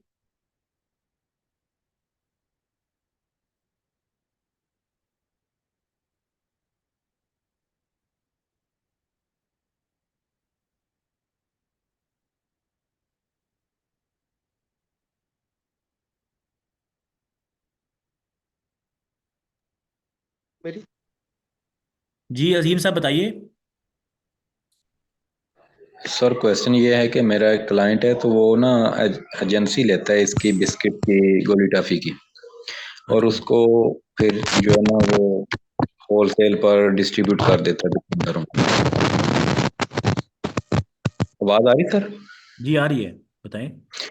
तो वो कह रहा था कि मुझे जो है ना वो प्रोप्राइटरशिप में जो है ना रजिस्टर कर दें आप। जी तो उसका सेल टैक्स रजिस्टर होगा फिर इस बिजनेस में? जी, क्योंकि जो वो काम करेगा उसके लिए मैंडेटरी है कि उसने उस अपने काम के ऊपर सेल्स टैक्स चार्ज करना है। तो इसी तरीके से जब वो अपना सोल प्रोप्राइटर रजिस्टर करेगा, जैसे हमने आज रजिस्टर किया है, फिर उसका बैंक अकाउंट खुलवाएगा, और फिर उसके बाद जो है ना वो सेल्स टैक्स में रजिस्टर उसको करवाना पड़ेगा। जी। ठीक हो गया सर, ठीक। जी हारिस साहब आप बताइए। जी अस्सलाम वालेकुम सर, कैसे हैं आप? खैरियत हैं सर? जी ये शुक्र अल्लाह का, क्वेश्चन ठीक ये था, ठाक। Sole proprietorship principal line of activity अगर जनरल ऑर्डर सप्लायर हो आपको तो। थोड़ी आवाज़ कम आ रही है हारिस, थोड़ा ऊंचा बोलेंगे। सर मैं कह रहा हूँ सोल प्रोप्राइटरशिप के अंदर प्रिंसिपल लाइन ऑफ एक्टिविटी अगर जनरल ऑर्डर सप्लायर हो जी तो क्या हम इंपोर्ट एक्सपोर्ट का लाइसेंस ले सकते हैं उसके ऊपर, या फिर हमें अलग से बिजनेस रजिस्टर करना पड़ेगा और principal line of activity import export करनी पड़ेगी? जी, इस केस में ना हमें प्रिंसिपल लाइन चेंज करनी पड़ेगी। ठीक है। तो वो इसी तरीके से एक बिजनेस, इसी तरीके से हम उसको फॉर्म 181 के थ्रू जाके मॉडिफाई करेंगे और उसमें उसकी एक्टिविटी चेंज कर देंगे। ठीक है। और नॉर्मली जब जब हमने वो फॉर्म 181 बना रहे थे ना, तो वहाँ पे जी अक्सर ना जेनेरिक ऑप्शन आ रहे होते हैं, यानी import export slash general order supplier, इस तरह का भी ऑप्शन आ रहे होते हैं। तो हम वो भी सिलेक्ट कर सकते हैं, या सिर्फ इंपोर्ट एक्सपोर्ट भी कर सकते हैं। ठीक है। तो हमें एक्टिविटी चेंज करनी पड़ेगी। ठीक है। मैं थोड़ा जेनेरिक चाह रहा था कि अगर मैं मतलब कि वो भी कर लूँ जनरल ऑर्डर सप्लायर और इंपोर्ट एक्सपोर्ट का, तो वो एक ही अगर उसमें मुझे मिल जाए तो बिजनेस बस तो। आप फॉर्म 181 के अंदर उस ऑप्शन में जाएं, वहाँ पे जो आपको सबसे सूटेबल ऑप्शन नज़र आता है आप सेलेक्ट कर सकते हैं। जो जो वहाँ पे ऑप्शन अवेलेबल है उसी में से कोई ना कोई रखना होता है, तो आप जो भी आपको नज़र आ रहा है वहाँ से आप रख सकते हैं, उसमें जो आपको सबसे उसमें बेस्ट फिजिबल लगता है। Thank you. क्या मेरी आवाज आ रही है आपको? जी बताइए। जी सर। जी, इसमें मेरा सवाल था कि जैसे आपने इसमें जब रजिस्टर करे थे सोर्स ऑफ रजिस्टर, इसमें आपने एड्रेस डाला, इसमें कमर्शियल एड्रेस आपने डाला होगा, लेकिन आपने बता दिया कि रेजिडेंशियल भी डाल सकते हैं। लेकिन जी मेरा सवाल ये था कि आजकल तो ज़्यादा जो है वो ई कॉमर्स का दौर है, तो जैसे आपने बताया कि वो प्रॉपर्टी होनी चाहिए, एड्रेस होना चाहिए, तो एड्रेस मैंडेटरी है क्या इसमें? तो अगर कोई बगैर एड्रेस के सिर्फ काम करना चाहे, या अपने घर का एड्रेस डाल दिए वो इस केस में? जी देखिए, हमने कोई ना कोई एड्रेस तो लाजमी बताना है ना। एक बिजनेस है, उसका क्या क्या एड्रेस है, तो कुछ ना कुछ तो बताएंगे ना। क्योंकि जब हम बैंक अकाउंट खुलवाने के लिए जाएंगे तो बैंक ने उसको वहाँ पे वेरिफिकेशन के लिए एक लेटर भेजना होता है। ठीक है। तो एड्रेस मैंडेटरी है। तो मैंने आपको बताया है कि प्रैक्टिकली रेजिडेंशियल भी चल जाता है और कमर्शियल भी चल जाता है। तो कुछ ऐसे बिजनेसेस हैं स्पेसिफिक, या कुछ ऐसे लाइसेंस हैं जिनके लिए कमर्शियल एड्रेस लाजमी है, या कुछ डीपली लॉज हैं, वैसे बैंक मान जाता है। आपका मकसद है कि आपने बिजनेस रजिस्टर करवाना है, उसका बैंक अकाउंट खुलवाना है और आपने काम करना है। तो अगर बैंक मान रहा है तो आप रेजिडेंशियल एड्रेस भी दे सकते हैं, लेकिन एड्रेस होना लाजमी है बस। ठीक है। जी ठीक है। और मुझे बताएं कि एक ही एड्रेस पर हम कितनी कंपनी यहाँ सॉरी कितने सोल प्रोप्राइटरशिप बिजनेस कर सकते हैं? सर आप जितने मर्जी कर लें, इसमें कोई बाज़ाहिर कोई लिमिट ऐसी नहीं है, ठीक है। बैंक ने देखना है कि आपका ये एक बिजनेस शो हो रहा है आपकी वेरिफिकेशन डॉक्यूमेंट पे, और उसके आगे एड्रेस क्या आ रहा है। बैंक ने उस एड्रेस के ऊपर आपको वेरीफाई करना है। अगर आप वेरीफाई हो जाते हैं तो बैंक को कोई इशू नहीं है, ठीक है। अच्छा, बैंक मेरे हालत से बिल्कुल ऐसी है। मैंने जब खुद रजिस्टर करवाई थी आपकी थोड़ी तो आवाज़ भी ब्रेक हो रही है, तो तब साहब थोड़ी क्लियर नहीं है, मेरी बेहतर जरा करिए सर मैंने अभी बात थोड़ा नहीं शोर की आ है रहा सर। है। जी सर मैंने नहीं की अभी बात ना, मैं वेट कर रहा हूँ। जी जी, मैंने पूछा आपको भी आपसे सुनते हैं आपका सवाल। जी कुतुब साहब। जब सर मेरा सवाल ये बैंक है, आवाज आ रही है सर? जी बताइए। सर मेरा सवाल ये है कि जो हमारी सोल प्रोप्राइटर फर्म है, अगर मैंने जी उसमें एक सप्लाई की आइटम दिया है, जस्ट लाइक टाइल्स दिए हैं कंपनी को, और उनको मैंने अपना रेट कोट किया सेल्स टैक्स ऐड करके, तो जी जब मैंने उनसे इनवाइस क्लेम की तो सर उन्होंने मेरा सेल्स टैक्स उसमें से डिडक्ट करके मुझे पेमेंट कर दी। जी अब मैंने सर जहां से मैंने मतलब मास्टर मास्टर टाइल्स वालों से टाइल्स परचेज की, तो ऑलरेडी मैं उधर भी सेल्स टैक्स पे कर चुका था। जब उन्होंने अपनी इनवाइस की तो मैंने उधर भी सेल्स टैक्स पे कर दिया, और इधर जी जब मैंने अपनी इनवाइस क्लेम की तो उन्होंने भी मुझसे सेल्स टैक्स काट लिया, यानी कि डबल सर मेरा सेल्स टैक्स कट गया। जी तो सर मैं उसको क्लेम किस तरीके से करूंगा उसका रिटर्न में? सर आप कोई ऐसा बंदा पकड़े जो सेल्स टैक्स में एक्सपर्ट हो, या आप उससे राय लें। आप ये जो हमारा आज का कोर्स है, जो आज के हमारा कंटेंट था, उससे आपका क्वेश्चन रेलेवेंट नहीं है माजरत के साथ, ठीक है। ठीक है मेरे ख्याल से आप लोगों के क्वेश्चंस भी आंसर हो चुके हैं, तो ठीक है माजरत के साथ साथ मैं एक चीज ऐड करना चाहूंगा। जी जब बताइए। कोई कोई कंपनी जो आपसे टैक्स विदल्ड कर लेती है, तो दोबारा जीएसटी विदल्ड नहीं किया जा सकता। डबल टैक्सेशन नहीं होती है, लॉस के अगेंस्ट है। तो इनसे अगर हुआ है जी तो फैसल साहब, टाइम काफ़ी हो चुका है, तो मैं आपसे माजरत आरटी चाहता हूँ, असल आरटी में ये रेलेवेंट आरटी नहीं है पे हमारे इस जाके कोर्स के आरटी पे साथ, ठीक जाके है। सर वो कह रहा हूँ आरटी पे जाके वहां से अपनी बात कर ले जाए। ठीक है okay. Okay sir, thank you, बहुत बहुत शुक्रिया आपका, बड़ा अच्छा चलें, रहा इसी के लेक्चर साथ हम हमारा। आप आज की क्लास का एंड करते हैं। फिर कल जो है ना, हम इंशाल्लाह पार्टनरशिप फर्म कैसे बनाते हैं और कंपनी कैसे बनाते हैं उसके ऊपर सीखेंगे, ठीक हो गया। ओके जी, अल्लाह रेगुलर हाफिज। बेस होगी class thank daily? You, thank you, अल्लाह हाफिज। जी ये आपको ना आपके जो कोऑर्डिनेटर से आप कंफर्म कर सकते हैं टाइमिंग वगैरह और इसकी रेगुलर बेसिस वगैरह, ठीक है। जनाब एक सवाल ले सकते हैं? और जी बता दीजिए। जी मैं कह रहा था कि अगर किसी की पहले से सोल प्रोप्राइटरशिप रजिस्टर्ड है, ठीक है, जी लेकिन किसी वजूहत से वो काम नहीं किया उन्होंने, जी मतलब वो बस वो रजिस्टर हुई हुई है, उस पर कोई काम नहीं हुआ, बैंक अकाउंट भी खुलवा लिया, ठीक है, और अब जो है वो एफबीआई के पोर्टल पर इनएक्टिव शो हो रही है, तो अभी इंपोर्ट एक्सपोर्ट लाइसेंस के लिए हमें उसको डिलीट करके एक और बनानी पड़ेगी, या उसी को हम कोई टैक्स वगैरह पे करके एक्टिव कर सकते हैं? जी एक्टिव कर सकते हैं आप उसको। तो उसके कोई चार्जेस वगैरह होते हैं, या सर बस वो नॉर्मली फिर हो आप जाएगा जैसे टैक्स आपने बताया? लॉज में देखें कि एक्टिव कैसे होनी है, ठीक है। हमारी कोर्स से रेलेवेंट नहीं है जी, माजरत के साथ, ठीक है। जी ठीक है जी। थैंक यू, सर अल्लाह। Sir sir hello. पार्टनरशिप का आपने जैसे बताया था रजिस्टर्ड और जी बताइए। अनरजिस्टर्ड, उसको एक्सप्लेन कर देंगे दोबारा? जी क्या एक्सप्लेन करना है? सर पार्टनरशिप का आपने बताया था ना कि रजिस्टर्ड और अनरजिस्टर्ड, तो उसका जी क्या डिफरेंस बताया था आपने? जी इसमें डिफरेंस ये है कि ऐसी पार्टनरशिप फर्म, जब दो पार्टनर्स आपस में मिले, उन्होंने एक पार्टनरशिप डीड बनाई है, ठीक है, स्टैम्प पेपर के ऊपर, 1,000 रुपये वाले स्टैम्प पेपर के ऊपर प्रॉपर एक डीड लिखी है, सारी टर्म्स एंड कंडीशंस लिखी हैं, ठीक है। अगर तो उसने उन्होंने उस डीड को रजिस्टर करवाया है जाके रजिस्ट्रार के पास, तो फिर तो वो बन जाएगी रजिस्टर्ड पार्टनरशिप फर्म। अगर उन्होंने उसको रजिस्टर्ड नहीं करवाया, बल्कि उसी की बेस पे उसका एनटीएन ले लिया है और काम करना शुरू कर दिया है, तो वो प्रॉपर लीगल एंटिटी होगी, लेकिन उसको हम कहेंगे अनरजिस्टर्ड पार्टनरशिप फर्म, ठीक हो गया। Okay sir, thank you very much. चलें जी, इसी के साथ हम आज का लेक्चर खत्म करते हैं, फिर इंशाल्लाह आपसे मुलाकात होती है, ठीक हो गया। ओके, अल्लाह हाफिज।